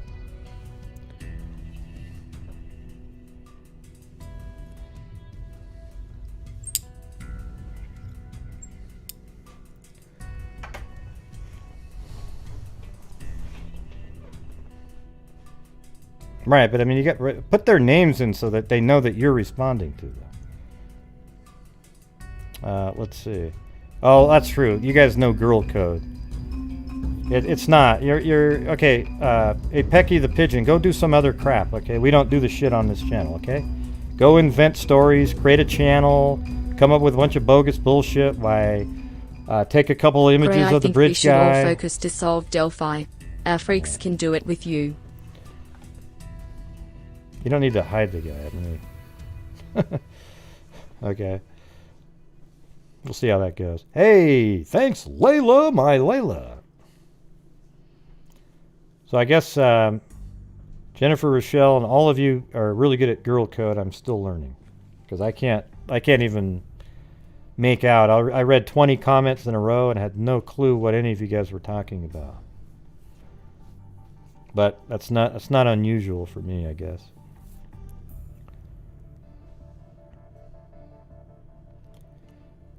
Should all focus this off. Yeah, I don't know. I think we're just we're at where we're at. I don't do the crazy, you know, it just isn't likely, okay? I know what you're saying, but that's not, yeah. Everybody's already seen all the bogus. See, once you start trying to pretend that, oh, I can figure it out. I know who the guy is in this one. That's when you start going down the rabbit holes of wild speculation. And as soon as you start talking about it, you start losing your credibility, okay? Because it almost never is going to be it. I think I've done about as much as I can do, but none of the stuff that I talk about is referring to an actual individual. Well, how do you mean it then? I don't really know of another way, because that's what ends up happening.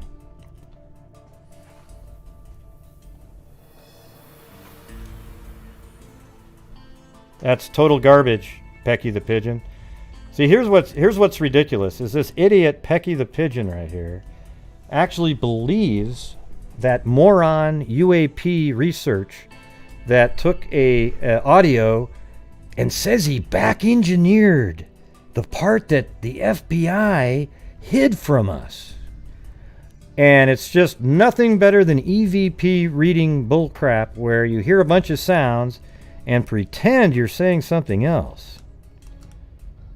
Oh, look, it says, oh, yeah, it says, it's total crap. Oh my God!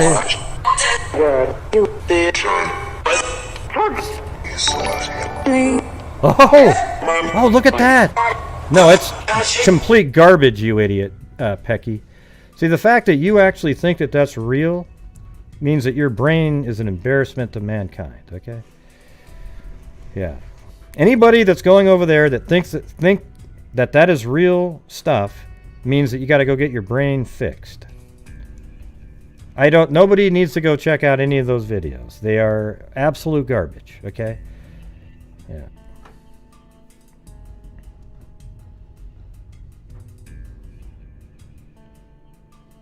Yeah. Have you ever noticed that too? He has these videos where he's like, I had to talk to my people and we came up with an incredible investigation. And then all of a sudden in the chat he's talking about, hey everybody, this guy's an idiot. Look what he said. You know, it's just totally opposite. I'm the same on both my show and my videos, okay? So it doesn't matter. It's fake. And you should be ashamed of yourself for believing that stuff. Okay, well, I gave you a chance there, Pecky the idiot, but you're gone now. You will not be able to comment ever again. See, Kit Kat had it right. I just wanted to put him on there for a couple minutes. Jesus, what a fool. Oh, you hear this? He said blue hat. Blue hat, everybody. 3 months? Oh shit, it said at the end. You hear it right at the end? It said, oh shit, did you hear that? Was it?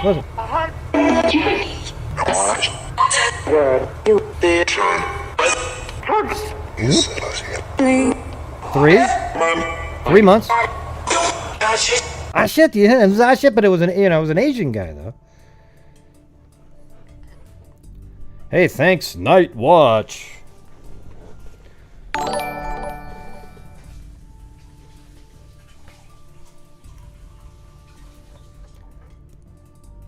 Yeah, I mean, Garrett Kurtz, even though he likely isn't the person, is probably the best person that anybody's talked about that I've seen.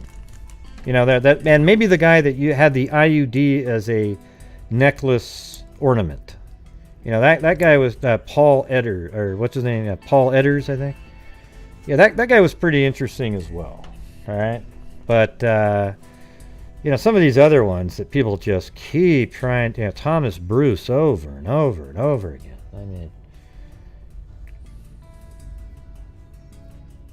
You know, but you got to admit, like, Garrett Kurtz is mildly interesting, right? I mean, he he's murdered 2 people. He even has a Facebook page where he says that police think that he, like, molested a 13 or 14-year-old girl. Where he says, they brought me in for, you know, whatever it says, I can't remember. And he actually knew Ron Logan and spent time on this property right here. And this is where the murder scene is. And he knew this area really well. So having that, a murderer, having that proximity here definitely makes him an interesting person in the case. And I'm sure law enforcement's looked at him for that. Yeah, those are the kind of people that can definitely end up on juries and believe stuff. They're good for the defense, though, Running Fox. Because then the defense attorney can come out and say really stupid shit like the UAP guy. And they'll go, oh, yeah, wow, I believe that. Yeah, I believe it's more likely that aliens... yeah.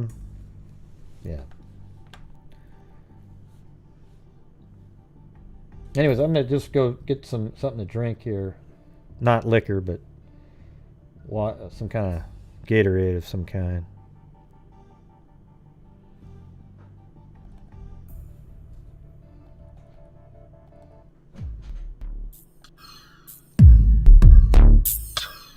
See you later. Hey, Jennifer, you got to send me how to learn the girl code, though. You got to help me out. Because I can't even read anything that you guys are saying. Yeah, send me like a dictionary. No, it's EVP.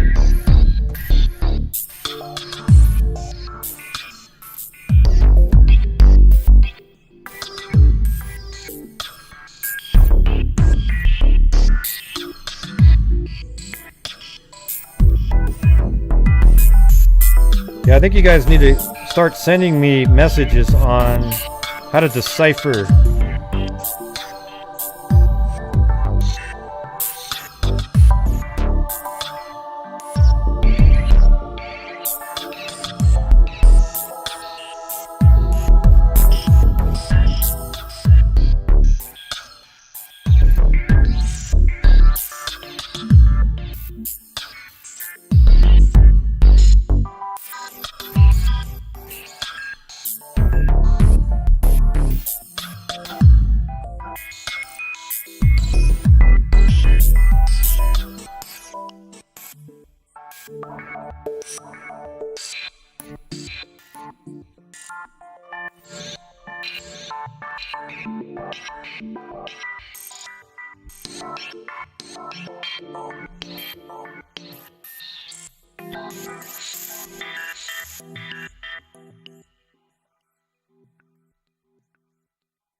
do the same if it were their children's murderer still walking the streets.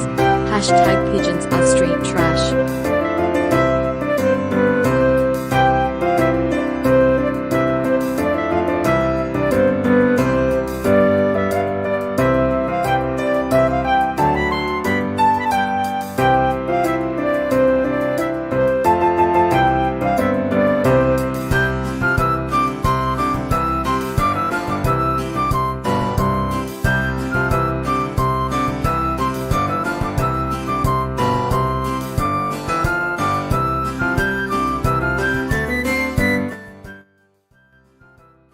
Hey, all right, look at that. It's Steph May. I was kind of getting worried about her.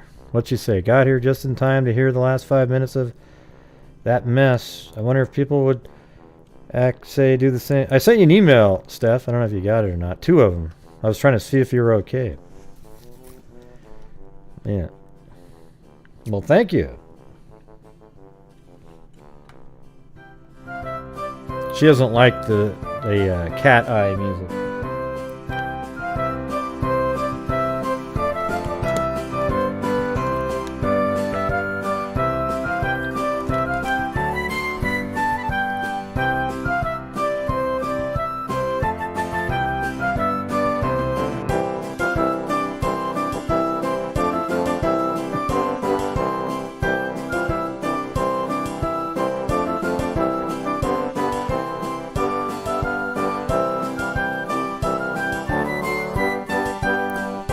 Well, you didn't reply to him though, Steph. Jesus.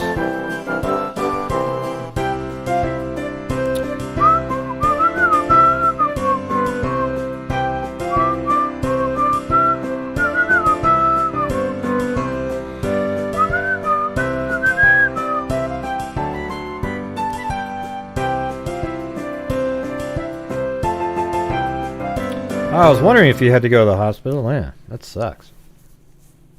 Did they give you some of that new medicine?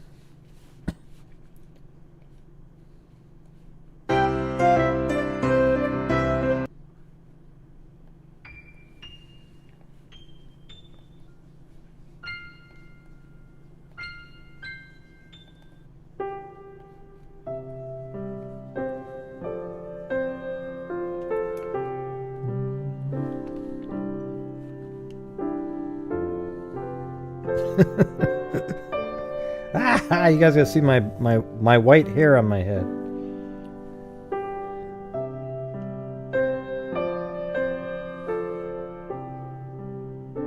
Wait, what happened there? Man, I tell you what, you guys, I can't understand. Like, when I read up the comments, I can't redo anything.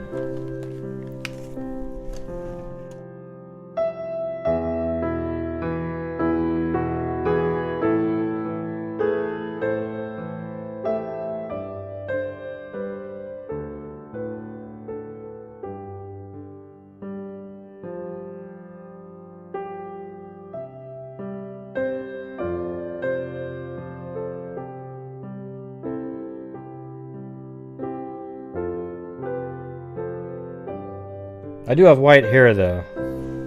Or it's getting more gray anyways. Get it? Yeah, like when Jennifer was typing in, I was reading up there and I was like, who's she talking to? I can't figure it out. And I think that's where the girl code sort of crosses over. You guys all know who everybody's talking to. Where I'm left in the dark, wondering, is anybody talking to me? As I lay my head on the pillow and stare longingly out the window with snowflakes falling down, I realized that nobody cared what I was doing.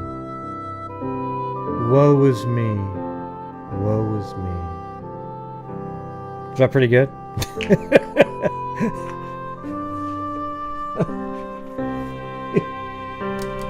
Gosh, Gray, I'm just gonna cry. I almost started to cry right there. It was so, but then you made it into a joke. Yeah, Gray, that wasn't very nice of you. I thought you were serious. Hey, you guys, come on. Listen, I joke around. Sometime, alright?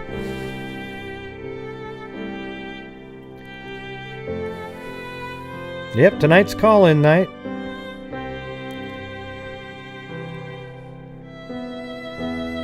Maybe you could call in and tell your story, Steph, if you want to. First, you can tell us about what was going on in the hospital there, and then tell us the story.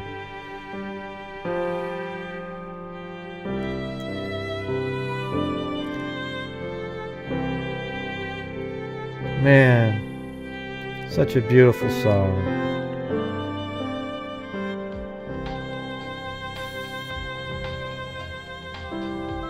Yep, got some lights up there.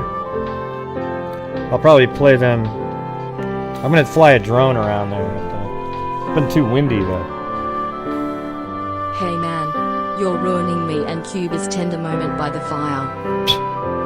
Jeez, Lee D, that wasn't very pleasant.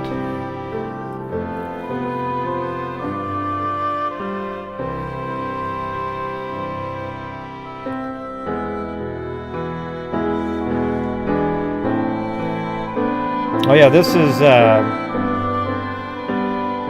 so hold on, that's Cairo with the pit bull there.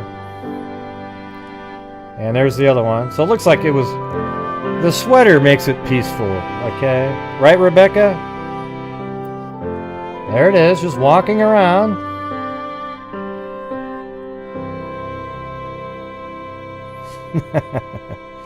There it is. Just for you, Rebecca. Just for you.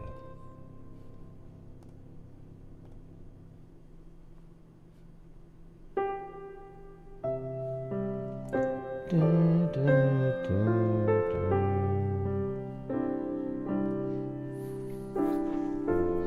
I don't know if she's still here. Oh, there she is. Okay. Now, it's not his dog. It was a dog that was loose in a lobby.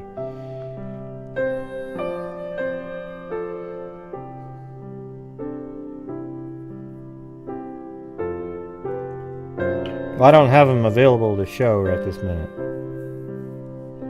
I don't think. Well, maybe I do. Maybe I put him... Where'd I put him?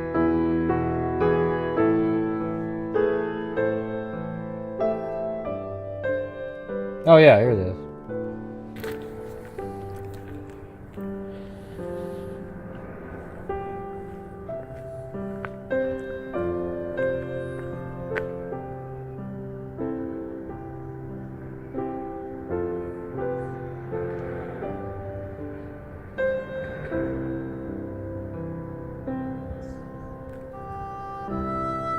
Got a couple garbage cans.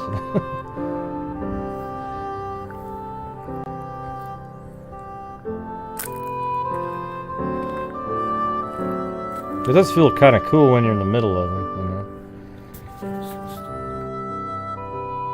She even put some around the other side over there. It's pretty cool.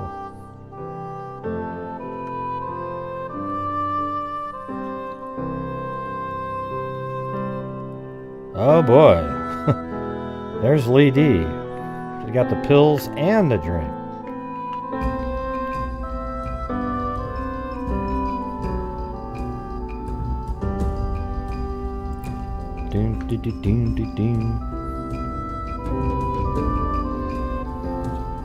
Yeah, she does good.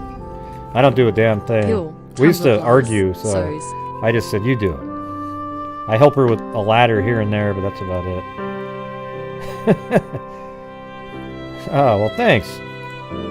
Steph May! I'm glad you're out of the hospital.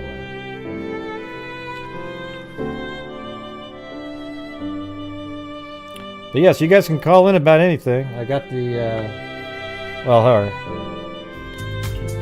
There's the number at the top there.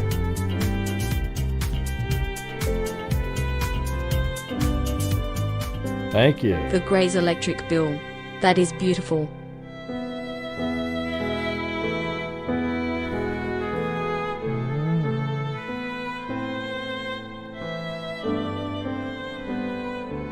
Hey, Juju.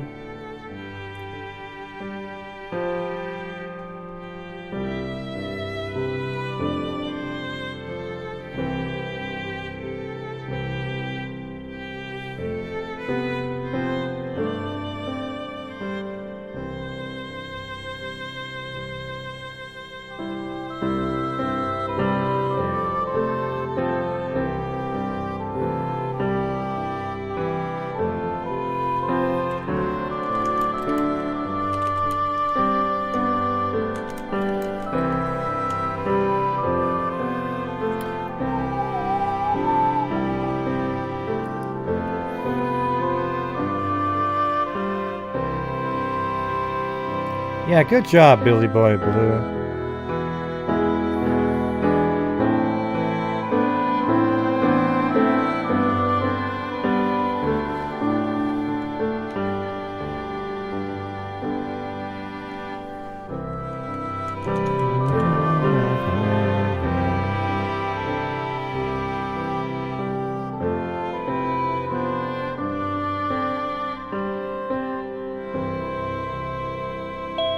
Oh, there we go.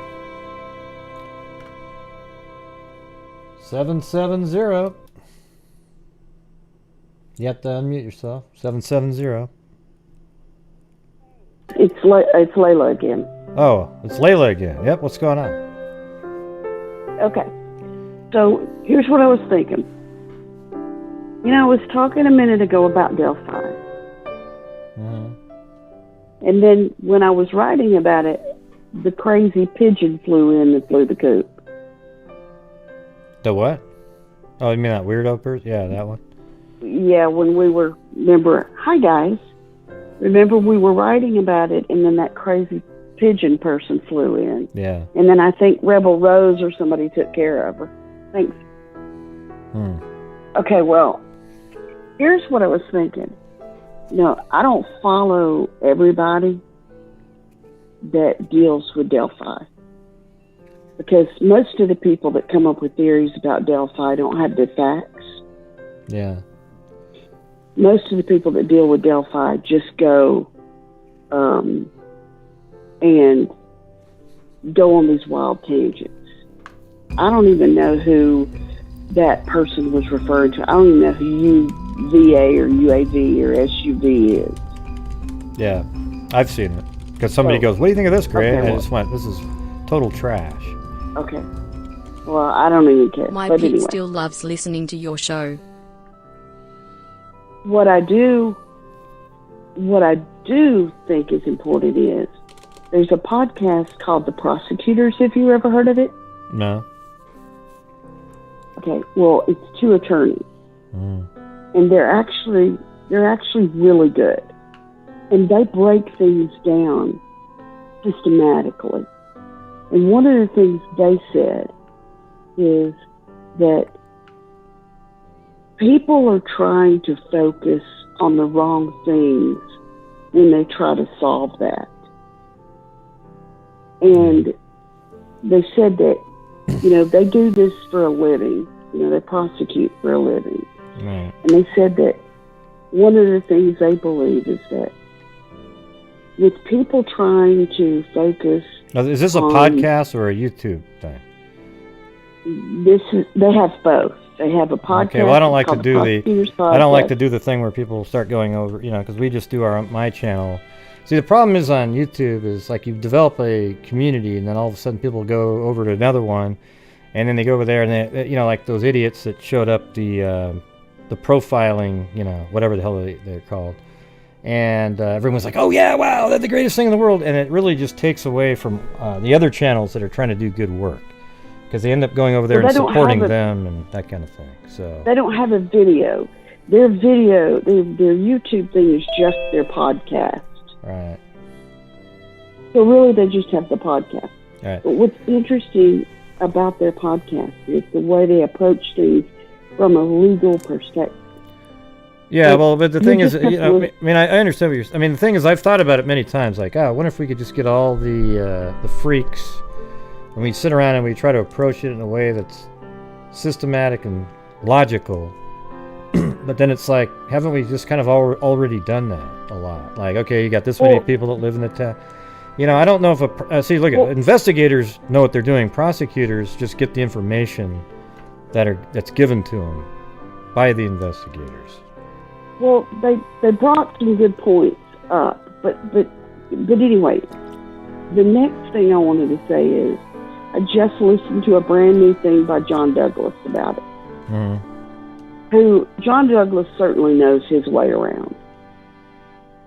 And one of the things John Douglas said is, there's no reason this wasn't solvable.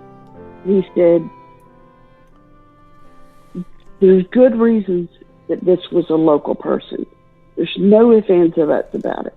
This is a local person. So is he saying that the FBI, but here's the thing is, anytime somebody starts bashing, like how law enforcement, everybody, they didn't do it right, I always think, I immediately lose all credibility in what they're saying. Yeah, but they're saying it should have been solved. But see, what I would say is that the FBI were there immediately. They gave all the resources possible. And they had everybody doing everything they could. So it's like when people go, "Oh, well, if I was there, I would have solved it." It's like that's not what he said. What he said was it should have been solved immediately, but he believes one of the reasons that it wasn't is the same reason a lot of cases aren't immediately. I know, but what you just said, I know. But I'm going to interrupt because you said that he said it should have been solved immediately, and I think it's absolute bullshit that he said that, and I don't care what his reasoning for it is and all this kind of stuff. They had every single resource available, the FBI at the top levels, and it wasn't solved. So this guy, he would have got in there. He used himself as an example. Yeah, he used himself as an example and said he's done the same thing. I mean, he was talking about himself as this is why we as law enforcement miss things, and he used those examples. What I was going to say is, he said, this is what happens to us. And he went on, and he said, this was absolutely local. There's no doubt about it. Well, there is, but yeah, he can say that. No, look, here's the thing, is there is doubt that it's local. There is doubt about it. Like, everybody always keeps saying, oh, yeah, he must have known the area because of, how to get across, this. Maybe, or it could have been somebody 10 miles away. It could have been 15 miles away. It might have been somebody that lived there a long time ago. Might have been, but they get caught up in this whole thing about, they're 100% local. I don't know. I, for one, I actually believe that the person does not live in Delphi, nor was living in Delphi at the time. I think they might live 10 or 15 miles away, or could be. That's just my opinion. He considers that local. Okay, well, I mean, what's the cutoff then? 26.8 miles? He considers within 100 miles local. Okay. Well, 100 miles. He considers within 100 miles local. I mean, and that really is local. I mean, I live outside of Atlanta. That really isn't local. If you live 100 miles away, nobody in the world goes, "Oh, I'm local." Well, where do you live? Well, 100 miles. Oh, well. Look at. I don't consider 100 miles local at all. I consider 100 local to be within 5 or maybe 10 miles could be. I'm just saying. A lot of people say local like there's somebody that was there all the time and they just know the area really good. I don't believe it. I think. At any rate, I wasn't trying to get combative with you. I wanted to just share. I'm more combative with what they were saying. Heard. Yeah. I wanted to just share a little bit about what I heard on this, because the deal is they have two different viewpoints on this Delphi case that are, a couple of them are viewpoints. The prosecutors, they don't even look at everything. They focus in on one little piece of it. And it's just an interesting way. Well, what were they looking at? That was interesting. They really do focus in. They don't even focus in on any of the down the hill, the voice recording or anything. They focus really in on what happened about the timeline and how they were found. I mean, they were right. But we don't get to know how they were found. But I've gone over. That's what I've done the entire time. That exact same thing. I don't mean when they were found, and that's why I said to you in the chat, you have done that better than anybody, and that is why I think it's so close. Right, but I mean, how does it? You've done that better than anybody. I mean, I appreciate what you're saying. I get what you're saying, and I've had this conversation in my head a million times. Like, okay, so I've got. How does it lead to a person, though? I've got all the timing down, everything. I don't have access to any databases that list certain people that might seem like it's just. But you kind of do. What you Not trying really. to do? Not really. Where? What? Well, Do you, how do you know? You've got that one Motorpedia thing that we can use to sort down people in the area and other missing cases.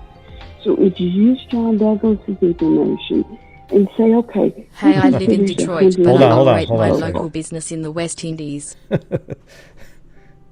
Billy Boy Blue made a joke. He said, "Hey, I live in Detroit, but I operate my local business in the West Indies." You know, he was making a joke on the local. But anyway, yeah, I mean, some people think local's different. Look, I wouldn't say, John hey, I'm Douglas local. Like Eugene is 100 miles away. It doesn't make a difference. It doesn't make a difference. If we say that that's what John Douglas says, if we go with that and say, okay, well, we're not going to do that. We're going to look at 50. It doesn't make a difference. Yeah, it doesn't make any difference. The point I'm making, the point I'm making is, whatever number we use that number as a cutoff, and then we go to that Motorpedia site. We use their graphs and their systems, and we use the scales, and we start looking in at the area. Well, you don't mean Murderpedia. You mean the Murder Accountability Project. Yeah, the project. Yeah, the MAP. And I've done some of this, and there is data out there. But they don't ever give the name of the people. It's just sort of like these. Okay, there's 8 murders, and I wish they I don't seem to be able to drill down into. Okay, this was John Smith. You know. No, but you can go get the data there, and then there's other places we can go and start to look at other stuff. We'll have to cross-track it and do other places to look. But we start there, and then we go to other places and start looking. Because then it's not going to be real simple, as you know, but we start there, and then we start looking. Citizens have found people, as you know. Mm. So we start there and we say, okay, in this geographic area, maybe we don't start at 100, but maybe we do. And we say, we don't know exactly what the manner of death is, but what we do know is we know that I've said there was something strange and unique about it. We know there's certain things. Yeah, but that doesn't mean anything. I know it's kind of neat.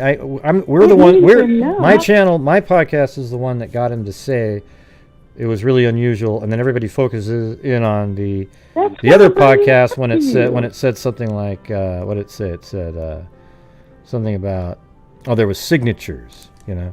Yeah, I mean it's interesting. I'm bringing it up to you. But we don't know what those are though. That's what I'm trying to tell you. So. But we know enough about what they're not. Yeah, I don't know. Well, give it some thought. I mean, I've thought about it before. It's just one of those things where, we don't know.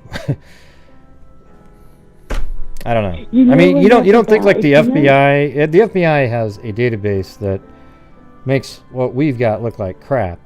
You don't think they've kind of tried to narrow it down and Police didn't solve Golden State Killer. Police did not solve. Yeah. Well, DNA did either. So nobody actually solved it except DNA did. It was like, okay, shit, none of our investigation worked, so here's DNA, but it doesn't sound like But it was citizens putting the pieces together to get there. No, not really. I mean, citizens put pieces together. No, there were people that did books and everything, like McNamara, and she was way off, by the way. So anyways, they had these books and everything, and then it turns out where finally the DNA technology caught up, and they said, well, let's test this DNA. They did the research, and boom, they caught the guy.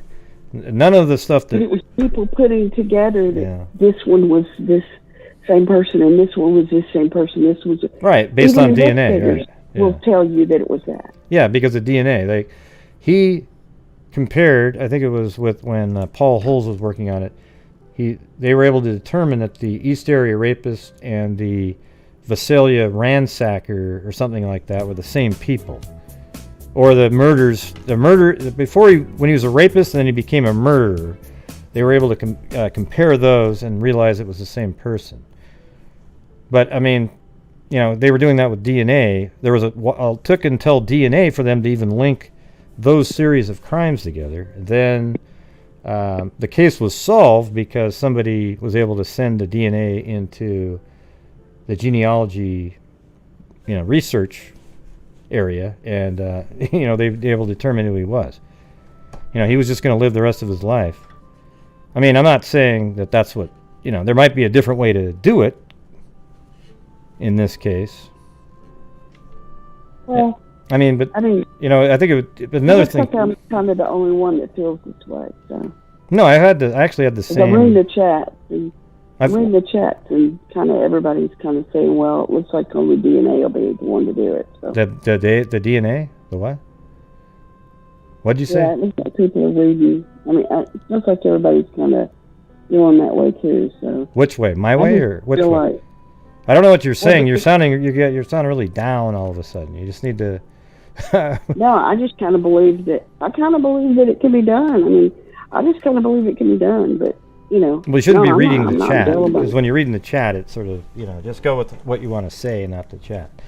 Yeah, well, I kind of said what I believe in, but No, I've had the same thoughts. I literally 2 or 3 times in the last 3 weeks, I've thought, I wonder if we just got everybody together and then I guarantee it, just given the way people's minds are and everything, that people would start going, hey, what do you think about? And it would be that same wild stuff. Eventually we get to talking about the geocaches and this and that and the other thing, and it just feels like you might be able to do it if you had 2 or 3 people that were totally committed to throwing out really just stuff that's seemingly outlandish, and then if later on you might go that direction, but you get rid of it.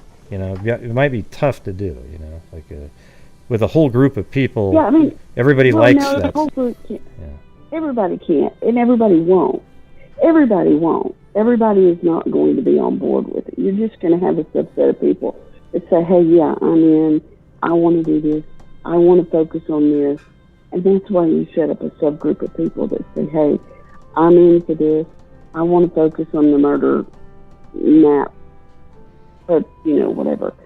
But, you got to start somewhere. I mean, that's how things get done. I mean, Bob Ruff has made a lot of headway in some of his stuff. I don't follow his stuff, but I know that he has. Right. I mean, he does a whole different thing. I know, but when people say that people made headway, you don't know if he's made any headway at all. He's just looked at stuff, but if he's making headway, it'd be starting to lead to the killer, right? And I don't know. No, Bob Ruff does convict. He gets people out of. He does. I thought you were talking about one of the people that you were talking about. The two. Bob Ruff is he's a podcast guy that gets people out of jail for wrongful convictions. Oh yeah, well I believe that's what the Innocence Project's for, right? Well, he works with the Innocence Project, but he uses his whole. He's got thousands of people in his Facebook group, and that's what they do. But he's got a subset of people that work with him, and that's what they do. They do open records requests. They run down information.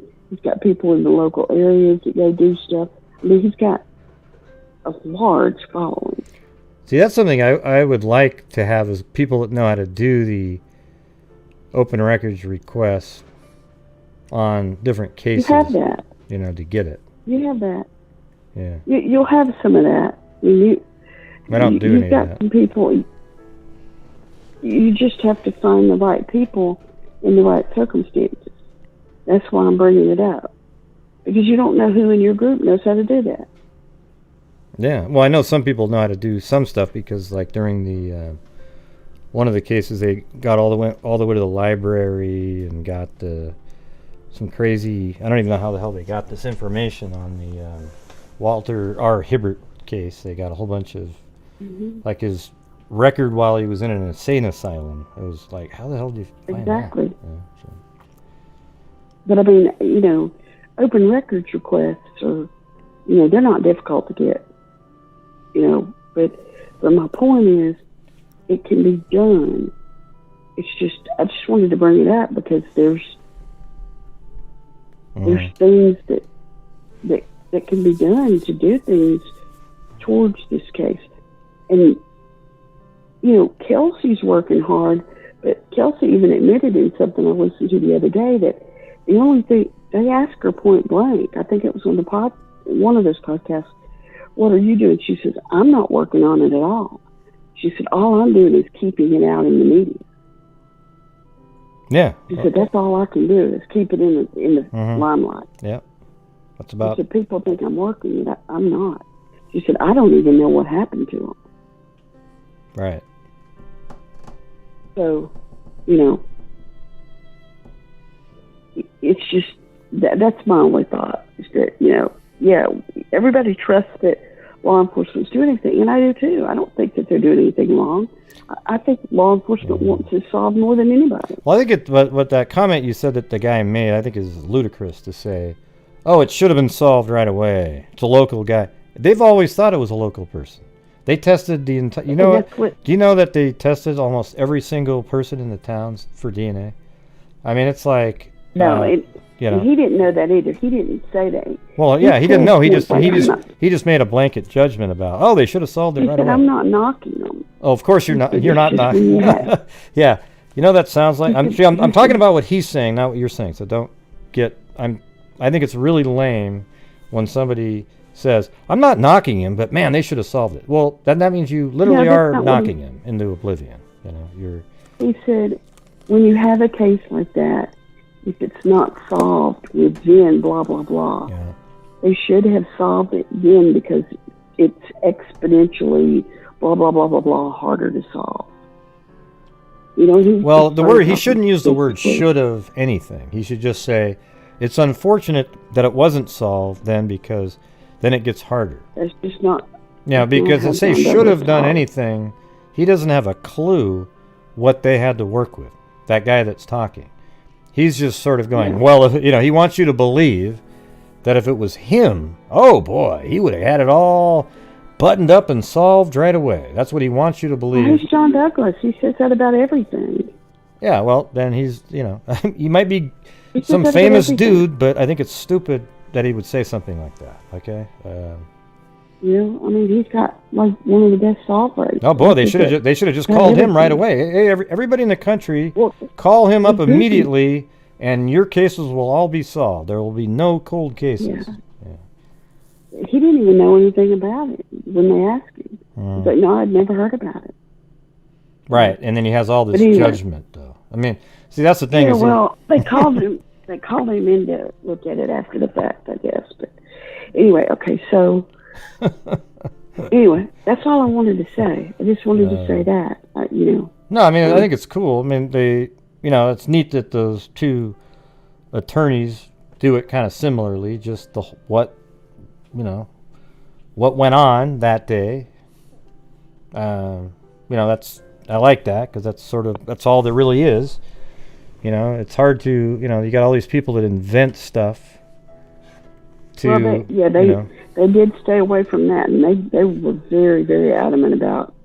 They said, "Look, we're going to tell you right up front, we're not going to be doing any of this inventing stuff." Yeah, that's like. Well, here's the thing. See, you know, like you got I'll just mention it. You know, John Kelly, the profiler guy, right? Like he looks like he's been on some TV shows and everything. But the problem is once he started doing the Delphi case, he started praising people that suck. Okay, like literally put out total nonsense and garbage. And I lost any respect I might have had for that guy to begin with. I had zero after I saw him praising. Who was he praising? Oh God, like well, I don't want to say their names because you know it's just but they're terrible, absolutely pathetic. I don't think John Douglas did that. Yeah, I'm talking about John Kelly, the profiler. You know. No. That's not who we're talking about. Well, I am. I'm talking about who I want to talk about. I said what his name was. Oh.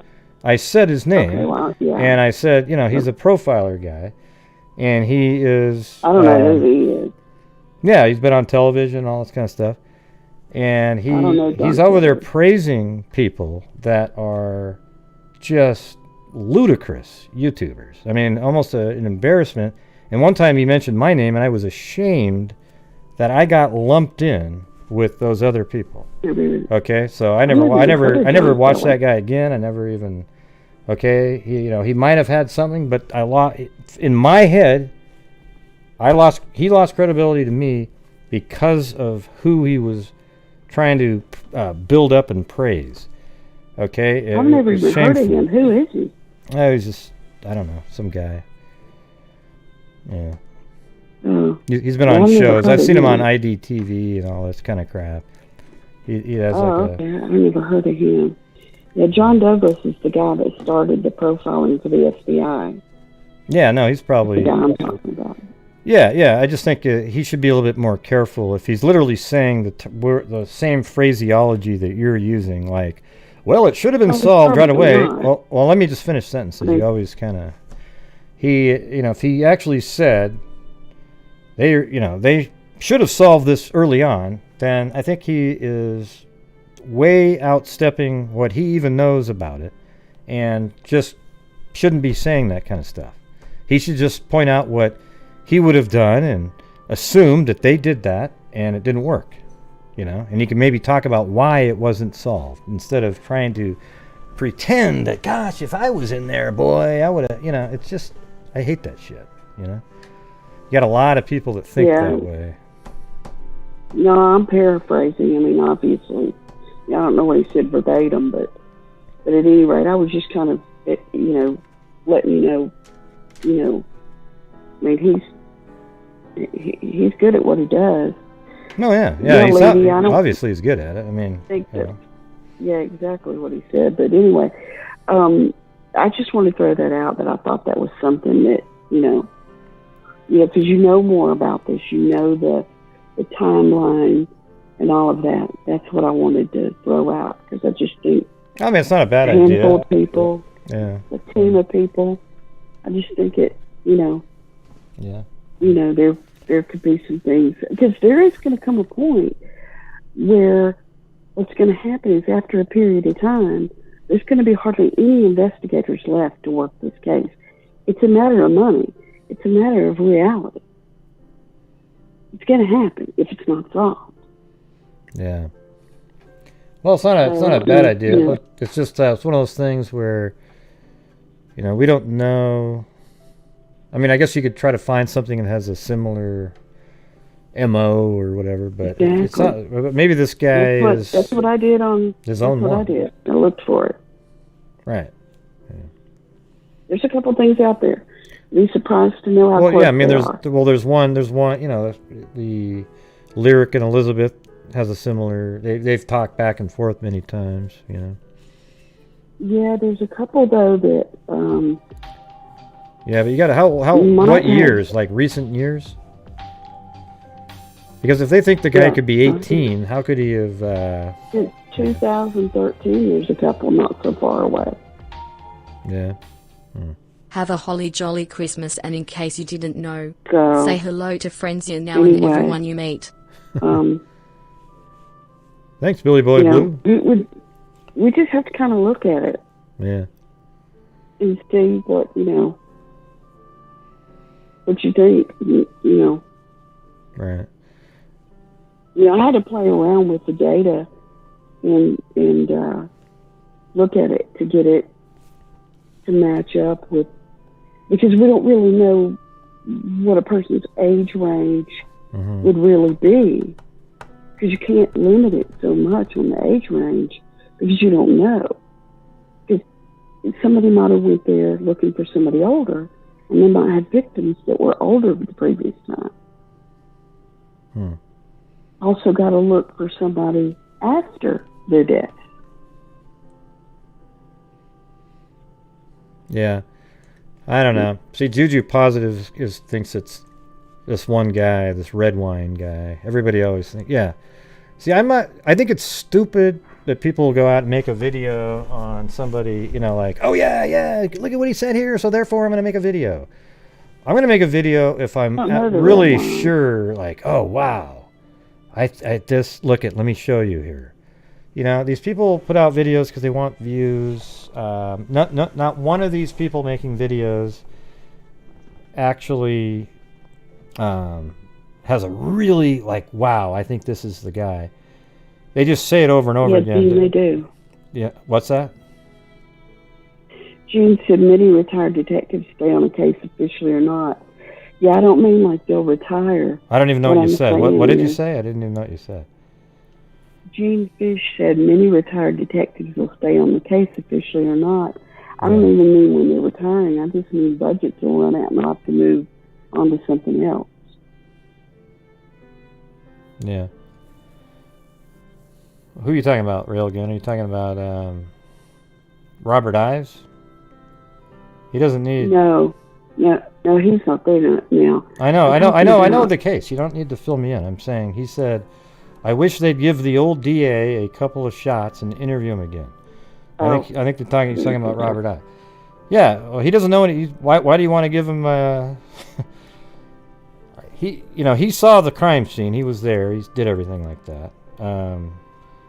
I don't know if he, he's pretty good at not telling people stuff. It was amazing that he put out the stuff about, it almost seems like he was allowed to say there was signatures, because he's really tight-lipped about a lot of stuff.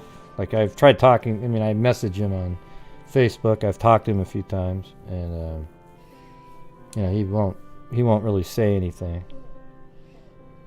He's confirmed things before, like when we figured out that Libby was off the end of the bridge when she filmed the suspect. It was kind of like, whoa, that's weird, because I always thought she was on that platform, but we actually figured it out based on the camera angle and that little white nodule thing.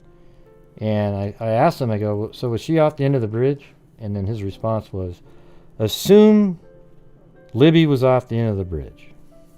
That's all he said. So it was like, oh. That changes the entire angle. Well, yeah, but it was cool because then we already figured it out, but he just confirmed it. And so that way we were able to just go, yeah, that's it. It has to be, because you can only see that white nodule if you're off the end of the bridge. If you're on the first platform, it doesn't exist because you're so close to it that the angle doesn't appear to look like that. Yeah.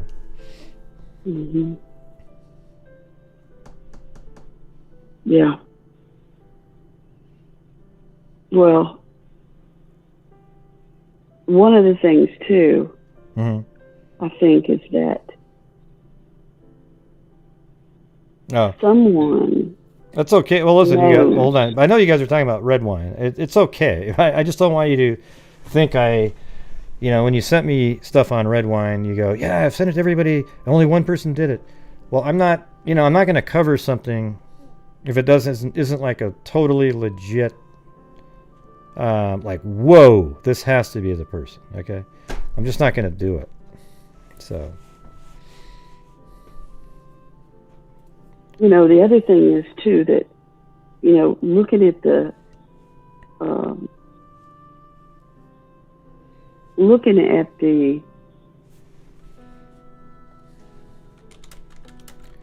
prosecutor's podcast, I sent them your redone video, the way you had redone it, and they sent me something back, and they emphasized in their podcast, because I sent it to them while they were working on their podcast, and they emphasized on their podcast, when you are watching the video, really think about every single thing, and a person that you know. Yeah. I've tried to put out the one video. I've tried to put out the video where he's walking on the bridge so you can see him naturally walking. What I can't stand anymore is people trying to analyze, try to figure out what the bulge is, what's in the pocket. Because here's the truth, everybody. You can't see what's in the pocket. You don't know what's going to be in the pocket. You can't determine what's in his pocket. You can assume. It won't matter. It's not going to help you identify him or anything like that by guessing. Nobody can tell what branded jeans he has on. Nobody can tell what branded jacket he's got on.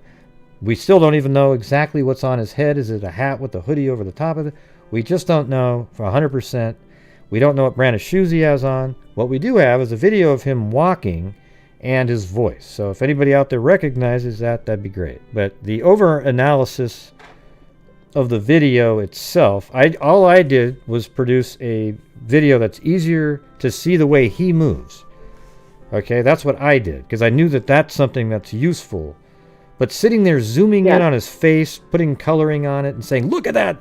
His whole left side of his face is an entire massive blob of silly putty. Yeah, they didn't focus on that. They just basically said, look, somebody out there, you know that voice, you know that walk. Don't get hung up on the details of it. Just, you know it. Yeah, if you know him, you know him. If you don't, you don't. That's it. And if you know him, you think you know him, call it in. Right. And let but what I'm saying is what they need to be using is the video that I made, because it's better than the one that they put out for observing the way he moves. That's the one I sent them. Yeah. That's what people should be looking at. Surfer. Yeah. Yeah. That's the one that I sent them. But, you know, I mean, I can't make people use things. Yeah. You know, so all I can do is get it out there. I've been trying to get it out there to people and tell them, hey, look, use this one. You know, this one's better. It's smoother. It's, you know, whatever. But anyway, I'm taking up a whole lot of time on this. That's all I wanted to say. Yeah, and I'm not yelling at. I wasn't yelling at you. I was yelling at what the people were telling me. Oh, I got thick skin. Don't worry about it. No, but I wasn't. I'm just telling you how it was. You're talking about this guy who's saying these certain things, and I just don't really have any, patience for those that are out there that are bashing law enforcement and trying to make it seem like, gosh, if only they were on the case, this whole sucker would have been. And you got YouTubers that think the same way, like these morons putting out these videos, like they're all on top of the guy. They know exactly who did it and everything. Oh, you know, maybe someday somebody's going to get lucky, but if it is right, it's pure luck. It's not because they did something. They just mentioned so many names. You know, I wouldn't be surprised if the killer's name hasn't been mentioned, because probably 50,000 people's names have been put out there on social media as being the killer. And see, they'll be like the psychics do and come back later and go, see, look, I knew it. Mm-hmm. Really? But then how come you moved on to 7,000 other people after that? Mm-hmm. Yep. Yeah. No, he's pretty pro law enforcement, so I probably just shouldn't have said it that way. Oh. Anyway. Yeah, maybe he didn't say anything. So oops. Yeah, I probably misunderstood it anyway. But anyways, Layla, put your dog's head. I'm going to say it again. Hey, Layla, my Layla. Put the dog next. I'm going to wake up your dog. No, Neo's next to me. I got Neo next to me. Layla's in her room. Hey, Neo. Come on, Neo. Yeah. Okay. The red wine case to me is like the Delphi case All to right. you. Anyways. All right. Thanks for calling Sean. me. Hey. Hey. Let's talk about your idea later. All right. See you. Yeah. Okay, I see what you're saying, Judy Positive. But there's a lot of people that have thought that red wine might be the Delphi killer, right? You've heard that before, right? They've actually literally put his name in the hat for that one, right? What did this person say? Hey, why did you block... What happened there, Linda Howell? You blocked the wrong person. Hold on a second. Hey, Night Watch, you accidentally got timed out there. So you'll be back in 3 minutes. Unfortunately, I think it removes every single comment that you made for the entire show. But that was an accident. All right. Anyways, let me get this. All right, 319, you're on. 319?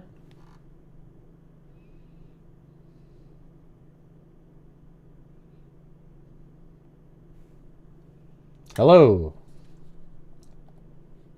319. You got to unmute yourself. I think it's like *6 or something. Hello. Yeah, who's this? Running Fox. It's Running Fox, everybody.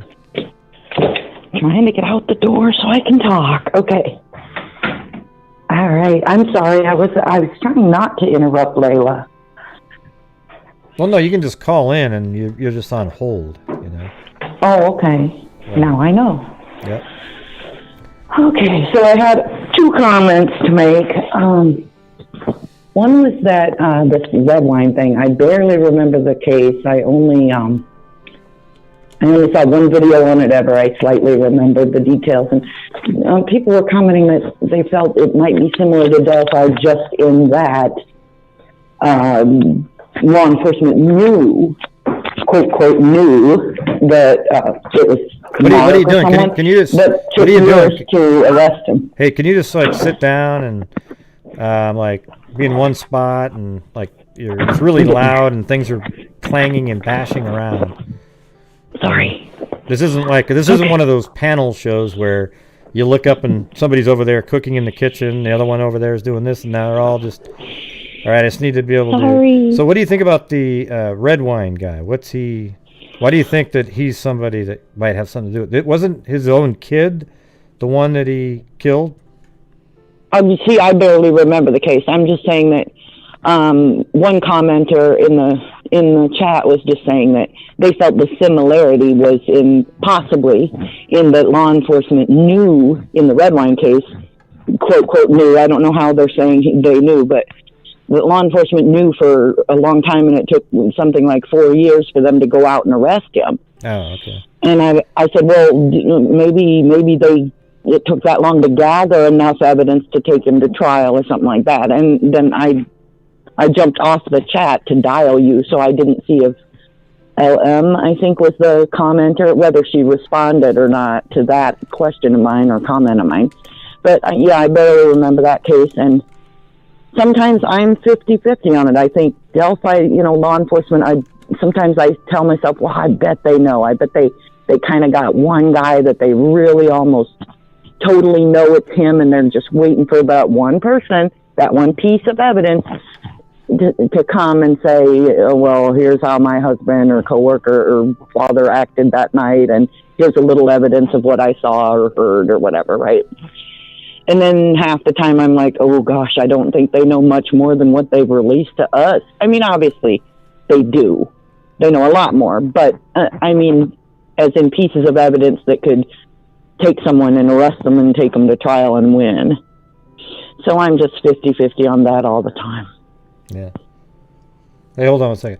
Hey, Rebecca N up there. I don't make fun of other YouTubers. I just think that some of them put out stuff intentionally bogus for views, okay? I really do. So I don't make fun of them. Do you see me sitting there going, oh, everything? I don't make fun of it. I don't know where your comment comes from. It doesn't really make any sense. Not Rebecca N, the other Rebecca. There's two Rebeccas now, unfortunately. Yeah, so you were just trying to say that it took them a long time to solve that case. Maybe it'll be something similar to this one, right?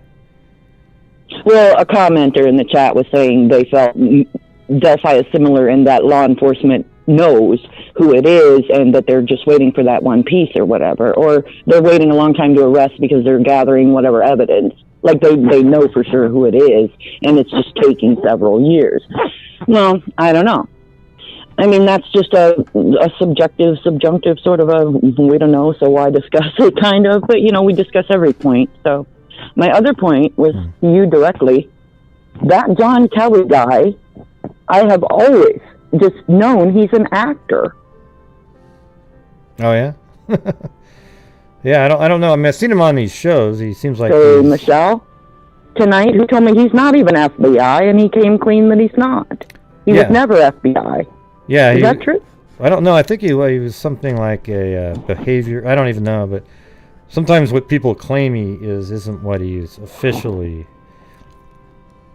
Well, I said if he was ever in the FBI, I bet you he was a secretary or something. And then he's put on this persona of former FBI profiler from the BAU unit. If he did anything, he probably stapled packets of paper together in that department. This guy's a moron. Sorry. But yeah, the thing is about him, I don't want to get into like that kind of stuff. I'm just saying.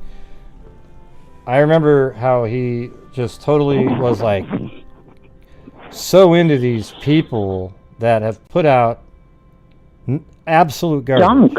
Like garbage. And then that made me go, oh, wow. And I'm just saying what I personally didn't have any, I don't know what his background is, so I don't, whatever you just said, I don't know if that's true or anything like that. I'm just saying that my experience was that, and I just get sort of tired of these, these guys that come in, oh, I'm the profiler, I'm profiling this and that, like they're just these, just absolutely amazing, and everybody jumps on board like they're just the greatest thing in the world. And really what it takes is just kind of how we do it. You just sort of look at a case based on experience of, all the thousands of, cases we've looked at, and you sort of start seeing what's the most likely thing. And it turns out we're probably accurate on our cases like that we talk about, 70% of the time, I would think. I was thinking 80. Yeah. Or just the 2 years I've followed you and your community. I mean, so many times, and it's not like we're bragging, but I mean, we're intelligent enough people most of the time when we look and look closely, and especially if we're stuck looking for a long time. Many of our guesses or educated guesses turn out right, because after so many missing persons or murders or whatever, there are patterns that an intelligent person picks up on, and always guesswork because we don't have the evidence, all the evidence. I think that's kind of how it is. It's just like what seems the most reasonable based on the evidence that we have right now. And that's what you go with. You could always sit there and go, ooh, I bet it's this, just to get views, because you're the one that's going to go out there and pretend that it could be this wild other thing. And everybody, it seems like that's more liked on social media. The crazy theories, where I think it's way more interesting to get into the known facts and then literally sort of get narrowed in on what seems like closer to the reality of the situation, and then you could actually come up with an answer. Right. My number one rule in everything: consider the source. I mean, and with social media, consider the environment. Yeah. Who's spouting it out, and the environment is largely with social media. It's people with short attention span. They just want a quick little 4 minutes. Boom, boom, boom, the exciting stuff or the gory stuff or the juicy stuff. And then, when I first looked at Delphi, which I didn't even discover Delphi until 2 years in, I didn't know it ever existed. Maybe I saw a little spot on Good Morning America, like right when it happened or something, because these two girls' faces looked familiar to me at the 2 year mark when I kind of... You there? Mainstream Dr. Phil and this and this and little and mainstream things. And then I went into you. I found you because of Molly Tibbetts, and this was right during the time of Molly Tibbetts, and I thought, wow, good work and everything.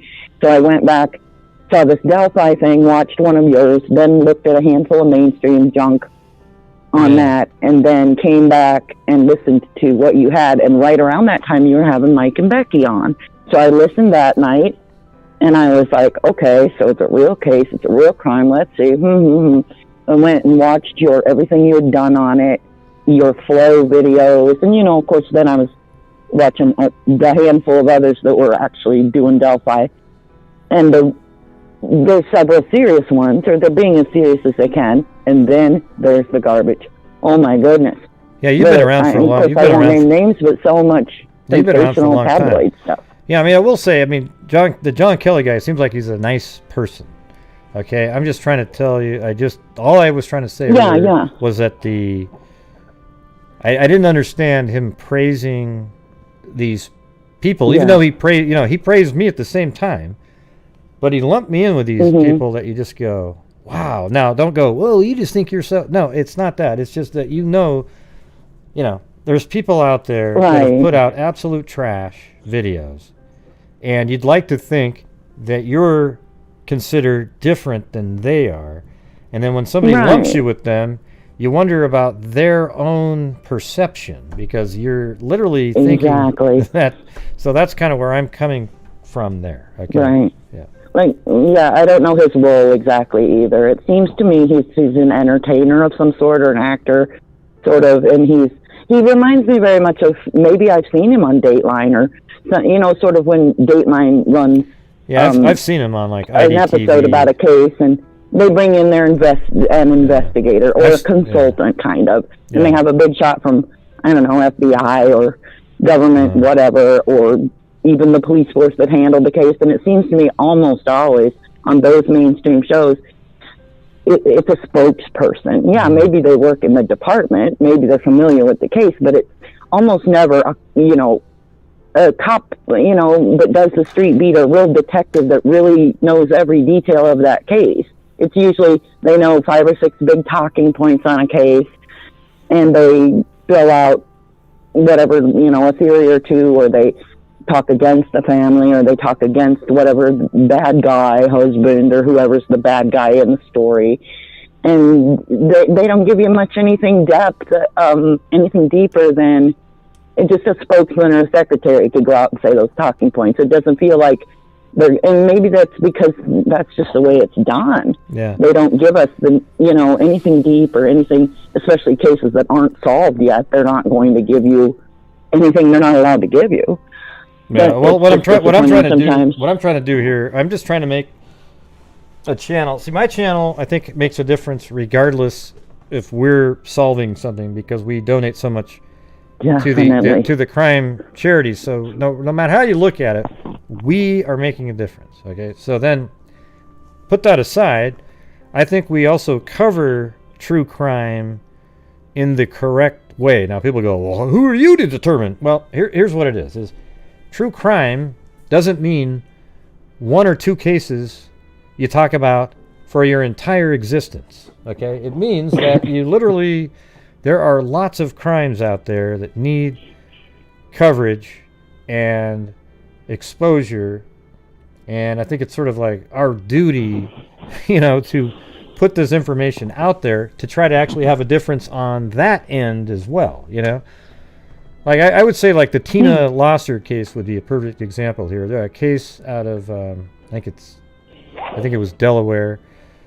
That one was really interesting, but it just sort of disappeared from the, nobody talked about it ever. Say the victim's name again. What was that? Well, it was Tina Losser. I covered it on my channel one night. We were just doing cases out of, I was doing cold cases, I think, out of Delaware, if my memory's right. But I don't know that name. And hers popped up, and we went through it, and it was crazy. She was a deaf lady working at a bank, and she worked at the bank till like 7 o'clock at night, and then she went on a break.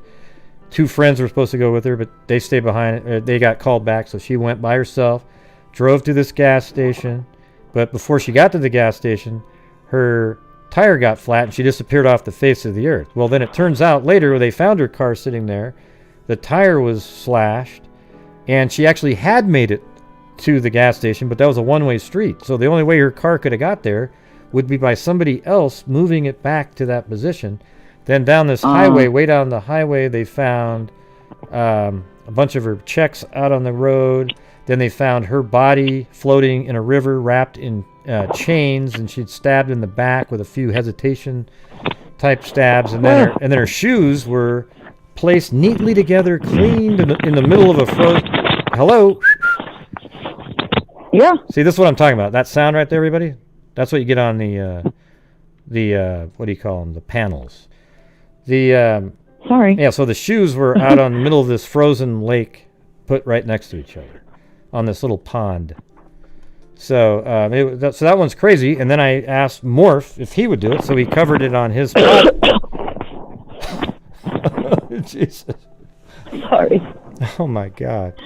Yeah, so I had. I don't know why I'm so loud for you. I'm sorry. Well, it's not just for me; it's loud for everybody. Okay, so I had the Morph actually went and he covered it too. So then all of a sudden, it got put out in the media again. A case that hasn't talked about in years. So that's kind of how it should be. Yeah, that does make a difference, like you said, and the donations, and whether you realize or recognize it or not, you're an incredibly good teacher. you have taught so many of us who are, you know, intelligent enough and patient enough to do research, to go through and, you know, after your show ends one night, I'm sure I could probably name 50 of us that go on and research on our own and dig into, you know, you don't have time to read every single article all the way through every night that was put out on something. You just hit the high points at first, especially the older cases, and you hit what's out there and you show us and go over the main points and the area and all the talking points and whatever, and then discuss some theories, intelligent theories. And then so many of us, we go on our own and we go find if there's a good podcast or something that's ever been put out. And there's a handful of real good ones out there that have been put out on some of these older cases. And, you know, Sheila, what's her name? Sheila Wysocki or Sheila something. Wysocki, yeah. She did a couple excellent podcasts. And I found John Lorden through you and Danielle Hallen. Those are some of the ones that are, you know, pretty good and pretty serious. John's excellent. Morph is excellent. I've watched all of your guys' 3 Men and a Mystery. The Allyson Watterson case just tore at my heart. I don't know why, because her kid looked, you know, Allyson looked like my kid a lot. Same age, same kind of personality. I could totally see what happened to her happening, you know, to my daughter if she had stayed with the boyfriend she had a couple of years ago. I mean, he was rough and tumbled in and out of jail, dealing drugs, doing drugs, and he'd take her to wherever and deliver something or pick something up. And I'm like, gosh, you've got to get away from that. You don't know who you're around, what's going on, when you might get busted. And if you're with him, you're getting busted. That was my worry, getting busted. But I also worried about, I mean, these are a group of people doing drugs all the time, and they're strangers. What if you get left somewhere? What if you get used or abused in some way? You can't be with this guy and trust this guy. I don't care how much you like him. If the circumstances of a person's life are dangerous to you, you have got to get away.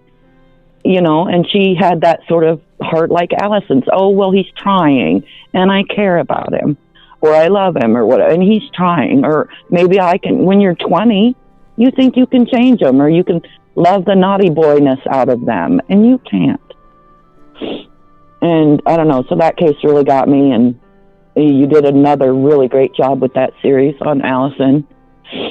Of course, I was listening every time Misty was on, and when you would cover that case, I'd watch the whole night, and I'd look for articles to see if there was any more than what you were giving, and there wasn't. There was, what little was out there in the press was much less than what you were getting from Misty just sitting down talking. And you've educated a lot of us on how to go looking for the details and the information, and to base our theories and our thoughts about things on just the facts, not on, oh, well, maybe it could have been this crazy guy. Or at the beginning of Delphi, when I first saw it, and, you know, when you very first see it, and you just watch the Dr. Phil spots and the little ones, you see the comment from people, and it's like, well, obviously it's the granddad. Look at that sketch. Well, obviously it's not the granddad. He would have been arrested immediately. Come on now. I mean, It was people who have an attention span of a gnat, and then, or they go, oh, it's a stocky guy and he looks like he might have facial hair. It's that dirty sheriff. Come on now. And we still have, to this day, people putting that crap out. Oh, my DNA diametrics and my advancing or enhancing. Oh, look what we found. And they show you basically a sheriff. Come on now. If it was any of those guys, they would have been caught. So, common sense. I mean, most of us think we have a lot of common sense, but it takes looking into something, you know, one of these cases really serious, really hard, digging, looking at every little detail. I dug into Molly Tibbetts until there was no more to dig, unless you wanted to get in trouble. And yeah, now we're just waiting for the trial. The Molly Tibbetts one, yeah, that was one where I thought, you know, there was a point where we were covering it too much, but what I thought was cool was, you know, I think we were the first ones to literally look at that and say, hey, let's make the red shirt a red herring, and that didn't exist.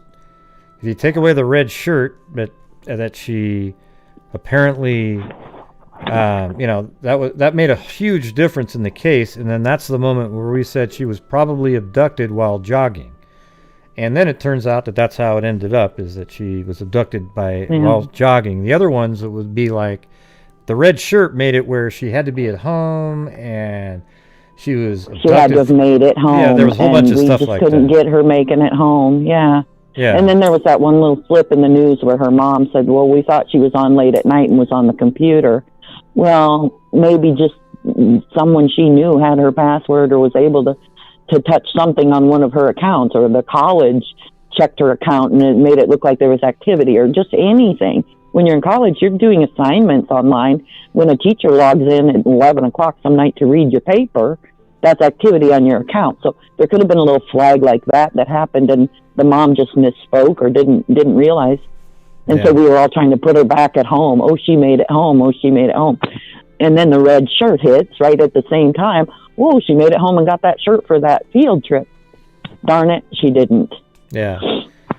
And so it's details like that I mean, and you and your community, that taught me to look at details like that and care about details like that. I mean, I look at a case until I'm satisfied that it's effectively solved. Well, I know this is something Delphi, this is what I notice a lot. Yeah. What I notice a lot in here is that we'll go over a case, and then there's facts laid down, and then somebody will make a comment that didn't take into account the comments, and that's when I jump in and go, no, it couldn't, because, and they go, oh, okay. See, that's the whole thing, is you got to be when you make sure that you got all the facts that are known, and then make a comment that makes sure that all of those are part of what you're about to say. Okay, because it really, it's like, it doesn't affect anything. It just means that you're going to get angry because I'm going to go, nope, that's not right because of this. And then you'll go, then people go, gosh, Gray, you're so mean. But that's cool because then I get put to jail and then I get bailed out. So we like putting you in the jail. But it's like, well, and we have no control over when a member stops in and they have just newly discovered a case. And so they're like, well, wait, maybe it was the neighbor. Well, I'm sure it was the boyfriend. And you have to explain to them patiently. And, well, no, we've already completely, and the cops have completely discarded these people because they'd be in jail by now. Come on now. I mean, sometimes it's the boyfriend or the husband in a case, but I mean, it's often when it's a big bloody murder, it's the people closest to the people. And we've had that beaten into our heads so much from TV and from real cases and from Dateline and CSI and all this junk. I wonder, on true statistics, I don't know, how often is it really just an outlier? Someone who did not know these people, some bridge guy type that I don't think that he had any sort of notification that these girls were going to be at the bridge. I think he was, out scouting around looking, and maybe even planned, hoping, or carries certain things with him every time he goes out scouting about, and has this sort of sick fantasy or this sort of sick habit. I don't know, serial killer or not, but I don't think it was anyone who knew. Yeah, well, the way I picture it is that I just think he's a guy that was there hunting that day, for his victim, and he didn't know them. He waited for anybody to fit into his trap, and he killed them, and then he got out of there, and nobody's caught him yet, and we don't know. I don't think he lived in Delphi. I think he lived. I don't even know where he lived. I mean, if he lived anywhere, it's probably within 10 or 15. I mean, I can't even say where he probably lived. I mean, it could have been where he was from out of town and drove in there and was there for a few days and sort of figured out the lay of the land just in those couple days and then executed his plan. I mean, we don't know. See, everybody goes, oh, he's definitely local. He's definitely local. Well, you know what that does is it makes it so that you quit looking at the possibilities. People start going, oh, he's not here. He's got to live here. He's got to live here. So everybody's looking for somebody that lives here, but nobody knows if he lives there or not. So that's why I think they need to put out all around the country. They need to put out that walk cycle. Use mine, by the way, and the voice of the killer, and see if there's people all within 1,000 miles of there. I mean, hell, do the whole country and see if there's anybody out there that goes, oh my God, I know who that is. He has it exactly. And that's what it's going to happen. He was in Indiana that week or whatever. Yeah, and this should have been done way a long time ago, just like the mentioning of who's the driver of the vehicle at the abandoned CPS building. If they didn't know it, then that's fine. But if they did know that that car was parked there, they should have been asking people that way back then, because while their memories are fresh, not 3 years after that. It was like at that press conference 3 years later, they said, oh yeah, if you happen to know who the driver of the vehicle parked at the abandoned CPS building, give us a call. Well, shit. Well, I don't even remember. That was 3 years ago. Yeah. That was really strange, but I wonder if that information came to the law enforcement late. The information that there was a vehicle there, or several enough people, maybe one person had said it, and they kind of, well, you're the only person that said it back in the beginning. Hey, Christola, what are you talking about? Your last comment didn't make any sense. I think he was whoever Abby and Libby was talking to, allegedly. What does that mean? Seems like they want to just go away and thank God. I don't even know what that means, that comment, Christola. Can you write a better sentence than that? It really didn't make a lot of sense.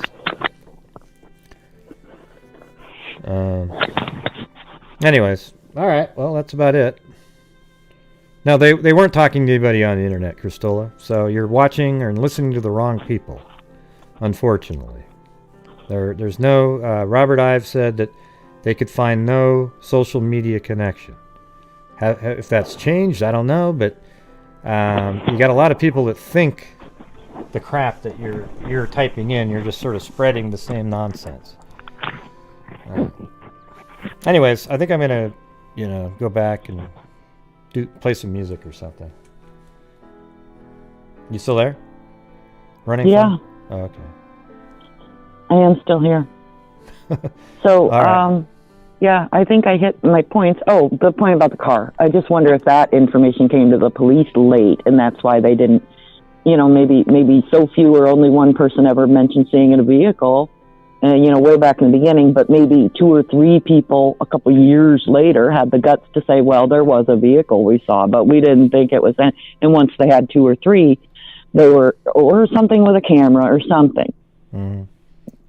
Or they heard enough about it to make it a point of, because I can see no other reason for them waiting 2 years, 2 months to tell the world there was a vehicle. Yeah. And we'd like to know the driver or anybody who knows anything about that car being there. And then they said it was a sedan, so they at least know the model, I guess you'd call it, make, whatever you call that, style of vehicle, a car, not a van, not a truck, not a flatbed. It's a car. But that information must have come to them late. Otherwise, I have no idea why they would have withheld that, because it would have been great in the beginning to know that. People would remember. Mm.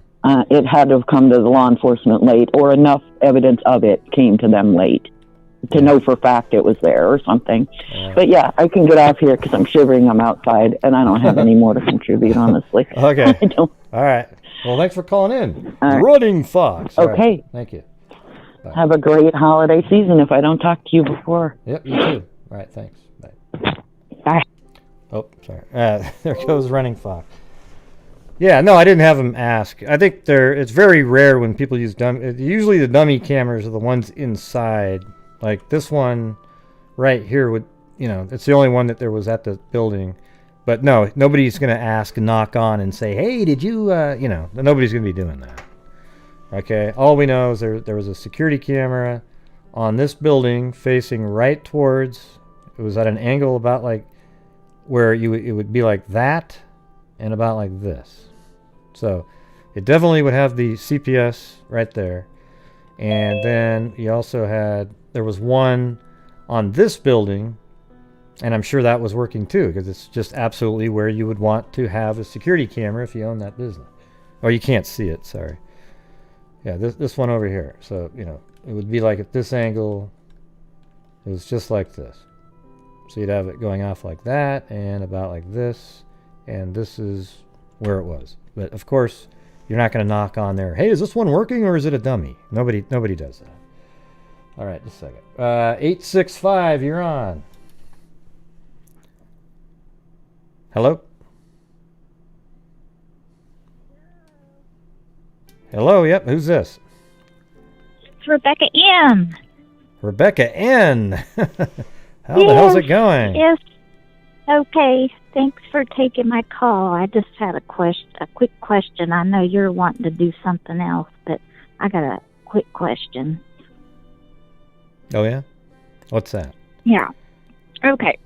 So I know, long story, but I know of this guy that is a registered sex offender.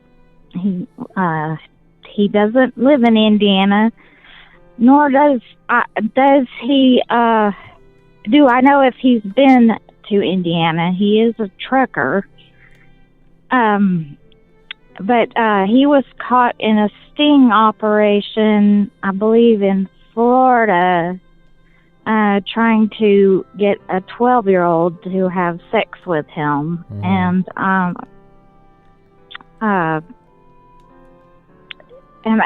he reminds me of a bridge guy. Okay, just everything about him reminds me of bridge guy. And I know sometimes I get a little paranoid, but I'm just wondering, at what point should we call the tip line and say, well, hey, he reminds me of bridge guy, but I don't know what kind of car he drives, or if he's been to Indiana, or I don't know anything. I mean, at what point do we need to call? Well, I mean, here's the thing: is as soon as you say that to me, I can't tell you. If you were talking to me privately or something, I might go, "Well, what else do you have on the guy?" But the thing is you gotta, now you almost have to call it in, because what if it turned out? Well, here's the thing: is what? So you're saying, who is this guy? Like a neighbor, or what is he? Like a? How do you know him? Well, one of those criminal events that I had in my past. He was the perpetrator of that event. Mm-hmm. So I mean, he dressed the same as bridge guy. He was a little heavier than bridge guy, but he's lost weight on his sex offender registry pictures since that happened. But he even kind of sounded like bridge guy. I mean, he doesn't really. He looked more like the first image, and not very much like the second image. But yeah, how old is the person? Gosh, this happened in 2005, so I believe he'd be about 48 or 49. Yeah, where do you live? What part of the country? Well, he lived in North Carolina, and I believe he'd gone to Florida for the purpose of having sex with this 12-year-old from North Carolina, and then, of course. Well, here's the thing: is I think the odds are like 1 in a million, but maybe that's the one, right? I mean, you could always call it in. I mean, there's nothing, you can't hurt anything just calling it in, saying, hey, there's this guy, I thought he kind of looked like him. I was involved here. He's about 40 something, see what they say, And he is a trucker too. He drives oil rigs. Or he was. I don't know what he's doing now, but his father owned some sort of oil and gas company. And he would drive the oil rigs. But, I don't even know if they drive to Indiana or if he still does that. So, all I really know is he just kind of resembles this rich guy person from the video. And he has he's on the registry for trying to have sex with a 12-year-old. So, and obviously he's still out there committing offenses, or he was back in 2005. So, yeah. Well, I mean, he kind of has the age where a lot of us thought he looked like, but he's outside the range that they more recently gave. But Right. why not just call it in anyways, all right? Right. I guess I should. Yeah, why not? I don't want to sound like a dumbass, but I mean... Well, I don't think it'll sound like a dumbass. You could just call in and say, this is what happened to me. This is this, and, you know, he kind of looks like him. He's just, say, you know, see what they say. Yeah. Yeah, just do it. Maybe he does go from state to state, too. You know, I don't know where he grew up or anything. He may have grew up in Indiana. I don't know, so... Yeah. Yeah, who knows? I mean, he could have... You know, I mean, that's why you got to call them, because they can do the background check and go, holy crap, this guy, he lived in Delphi at some point. And then he moved to Florida, but he knew the area as a kid, and he's a truck driver. So then he drove through, he could have driven through there and known that area. And then he just merely, you know, he may have rented maybe he had a truck, rented a car, and then he would drive the rental car back to where his truck was, so that his truck wasn't associated with it, and then he, you know. Yeah. And I know what, you know, company he worked for, so they could know where all they got, you know, did oil pickups from and oil deliveries. So, I mean, they would have access to that. Yeah. Yeah, well, I mean, a lot of us thought maybe, you know, trucker at the beginning and stuff. You know, but now they're saying the driver of the vehicle that was parked there. Doesn't mean he's not a trucker. Right. You know, he might not have been driving his truck when this happened. He might have been driving whatever car or whatever they spotted, you know. But when they're trucking is when, that's kind of how they normally sort of get away with stuff, because they kill, and then they're just on the move, and then they're thousands of miles away. Yeah. Like, there could be the once in a million chance he was serving as some sort of a representative for the company, you know. I mean, and driving something different. Yeah. Well, anyways, just call it in. Okay. And if you don't call it in now that you've went through all this, I'll be disappointed in you. I will call it in. You know how I am. All right, yeah, you call in, since you've gone through all of this, and we said, yeah, go ahead and do it. Now make sure you do it, and tell them what you know, and they can look into the rest of it after that. You just never know. All right. I'm saying the odds are really low, just like everybody else's theories.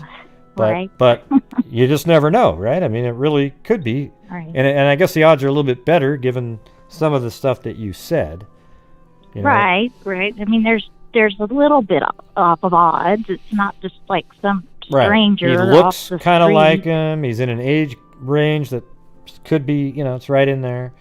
And he looks in your mind like one of the different sketches, right? Dresses like them. Well, there you go. So has a sex offender, is on the sex offender registry for the same age. That's what we were saying. Yeah, same age range. Yeah, so go ahead and call it in, and then let us know how it went. I'm gonna call it in. And then you call in and tell us how the call went and everything. Okay. Okay. I'll do that. I'll probably just have to wind up leaving a message, and they'll never call me back. But I will tell you what happens. I bet they'll call you back. All right. Cool. Well, awesome. Thanks for calling in, Rebecca. Thanks, Gray. Well, thank you. Now they can send you to jail, and you can do your jail thing. And I'll talk to you later. All right, see ya. So mean. Okay. See ya. I'm... Gray, you're so mean. Hey, that sounded like a laugh. Yeah, sorry about that.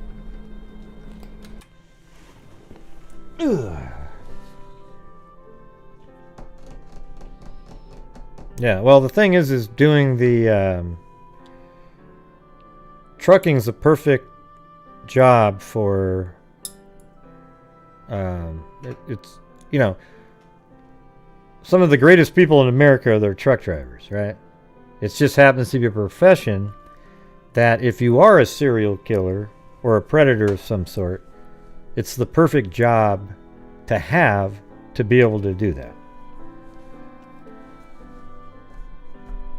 I mean, it really is. It's just, not only that, whenever you go to your truck stops, you have a lot of sex workers that sort of frequent the truck stops and then there you go. I mean, the serial killer gets you in his car, something happens, drives away, and you're never seen again.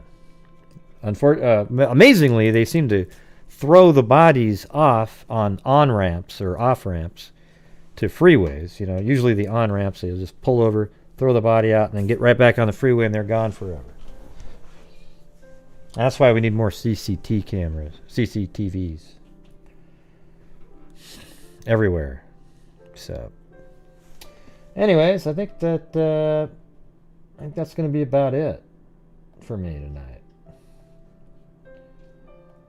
I've been on here for... What time did I come on? 7, right? Wasn't it 7 o'clock? Yeah. So 3 hours and 17 minutes. Yeah. And I don't care if there's CCTV everywhere. You can only look at CCTV when you're trying to trace back a crime. Everybody's like, well, I don't want them to see. Well, what are you going to be doing? You must be doing something illegal to care. Okay? All it really is cameras that they can go back and see after a crime's committed. They're not sitting there staring at the screen all day, watching what you're doing. Thanks, LM.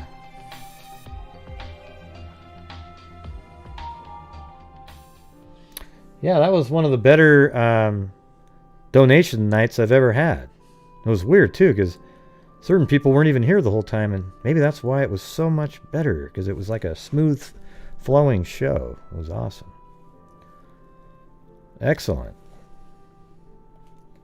Let's see. Thank you. Let's see. Yeah, so you don't think that picture up there is the best one right there? The bridge guy walking right there. Look at that. You can actually see it. What I wish is I could go out there and I could zoom in and get a better angle. I mean, go there and get the actual angle. I know exactly where it is. It's about 2 feet in from the right, and then up about maybe 1.5 feet, 2 feet off the ground there.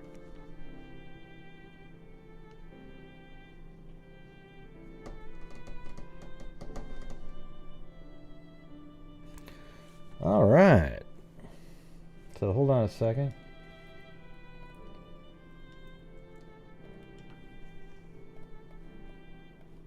I lost the...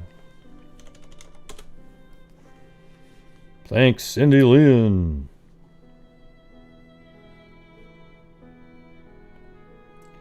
Man, I keep watching all these videos on Drazen Petrovic, my favorite player. They keep showing up, like all these random games. It's just so fun to watch him play. Poor guy. He was just starting to become this great player. And then got killed. Some girl he was sleeping in a car on the Autobahn, and a girl drove right underneath the truck and killed him.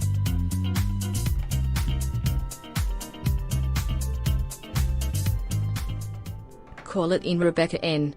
Excited to watch the whole show. Yeah, cool.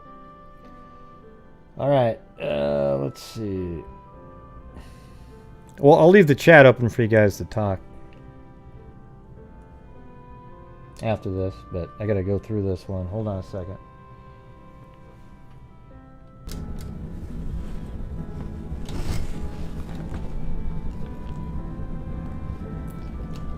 So thank you. Wait, I need the other voice. This one. Thank you, Linda Howell. Brian Joe.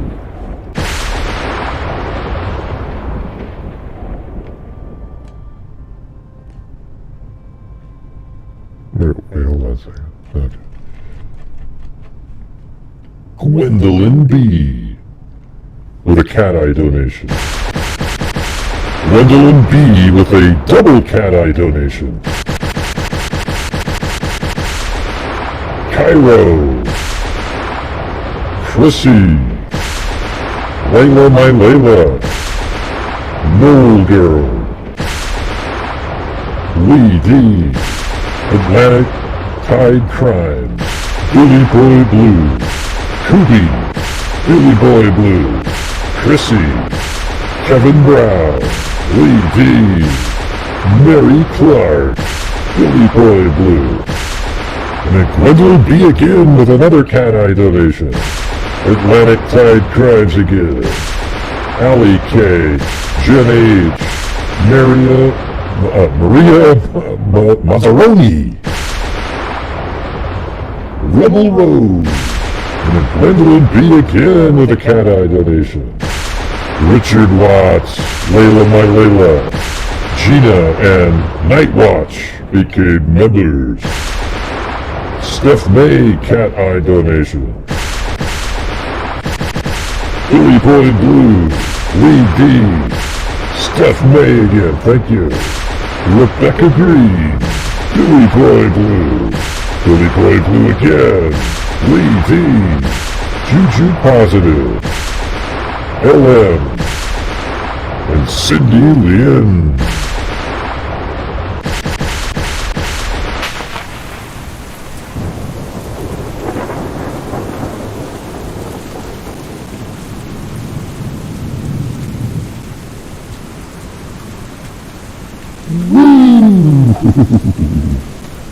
Awesome.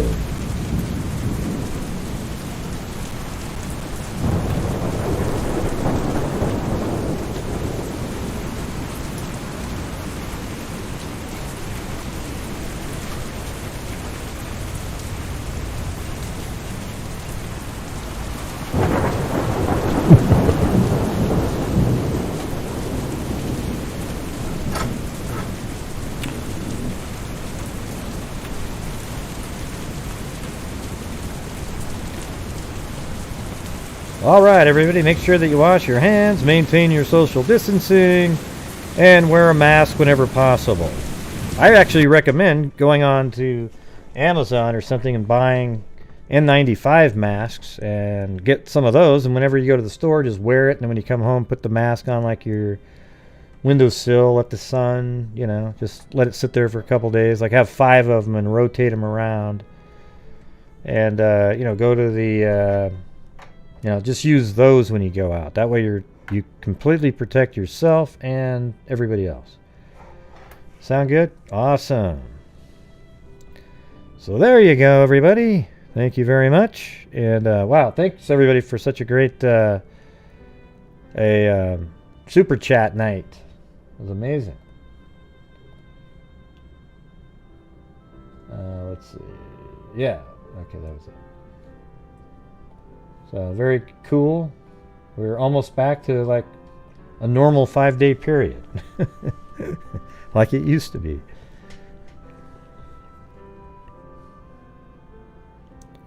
What does that mean? Yes, masks, no washing, tons of them. That doesn't make any sense. Yeah, so what you do is you get like 5 N95 masks and then you just kind of rotate them around. I just put mine on like in the windowsill and let the sun hit it. You know, after 4 or 5 days, I'm sure it's nice and... That's right, that's right. Alright, everybody, thank you very much. And you guys can sit on here and chat for a while. Maybe I'll play Christmas music for you guys. Alright, so, as I always say, everybody, until next time, be safe out there. And let me get over here. There we go. Yeah, I've been doing this true crime thing for quite a while now. And during this whole time, I have not seen one person that is a crime dissector. I'm a certified human lie detector. gonna get ya, wanna stretch ya, if you try and play me like an old projector. Good night, night, hey, night watch, good night, night watch. Professor Gringo's gonna give another lecture. Wait, why did you just say goodnight to Night Watch? Well, he's cool, man, he's cool. Oh, okay, what about everybody else? Well, they're cool too, but, you know. And I'm meaner than a spectre with a vector on his spectre. With all respect, ya. Just remember, I've a temple fucking check ya. I have no agenda, no agenda. I just say without the agenda. And in the end, I'm gonna send ya on a mission to reveal the true offender. Yeah, so I'll just get right back to work. All right, everybody?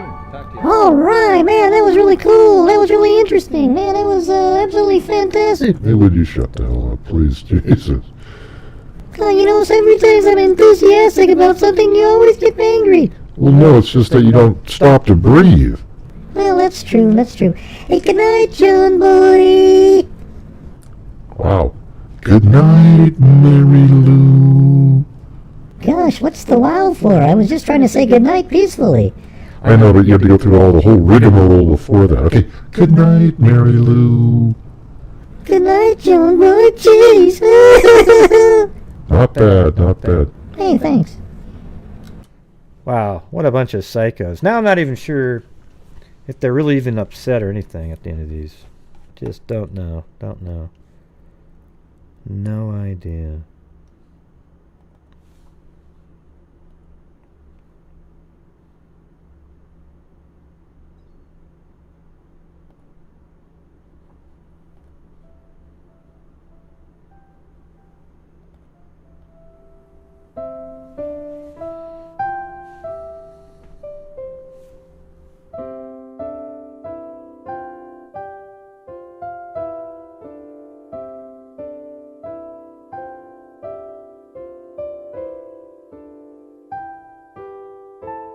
Sounds like you hit a couple notes on accident there, didn't it?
sale of the year with big discounts, up to 75% off. You can also get it delivered immediately, just in time for the holidays. Like our Milford 2-piece sectional, $36.49. This leather swivel chair, only $9.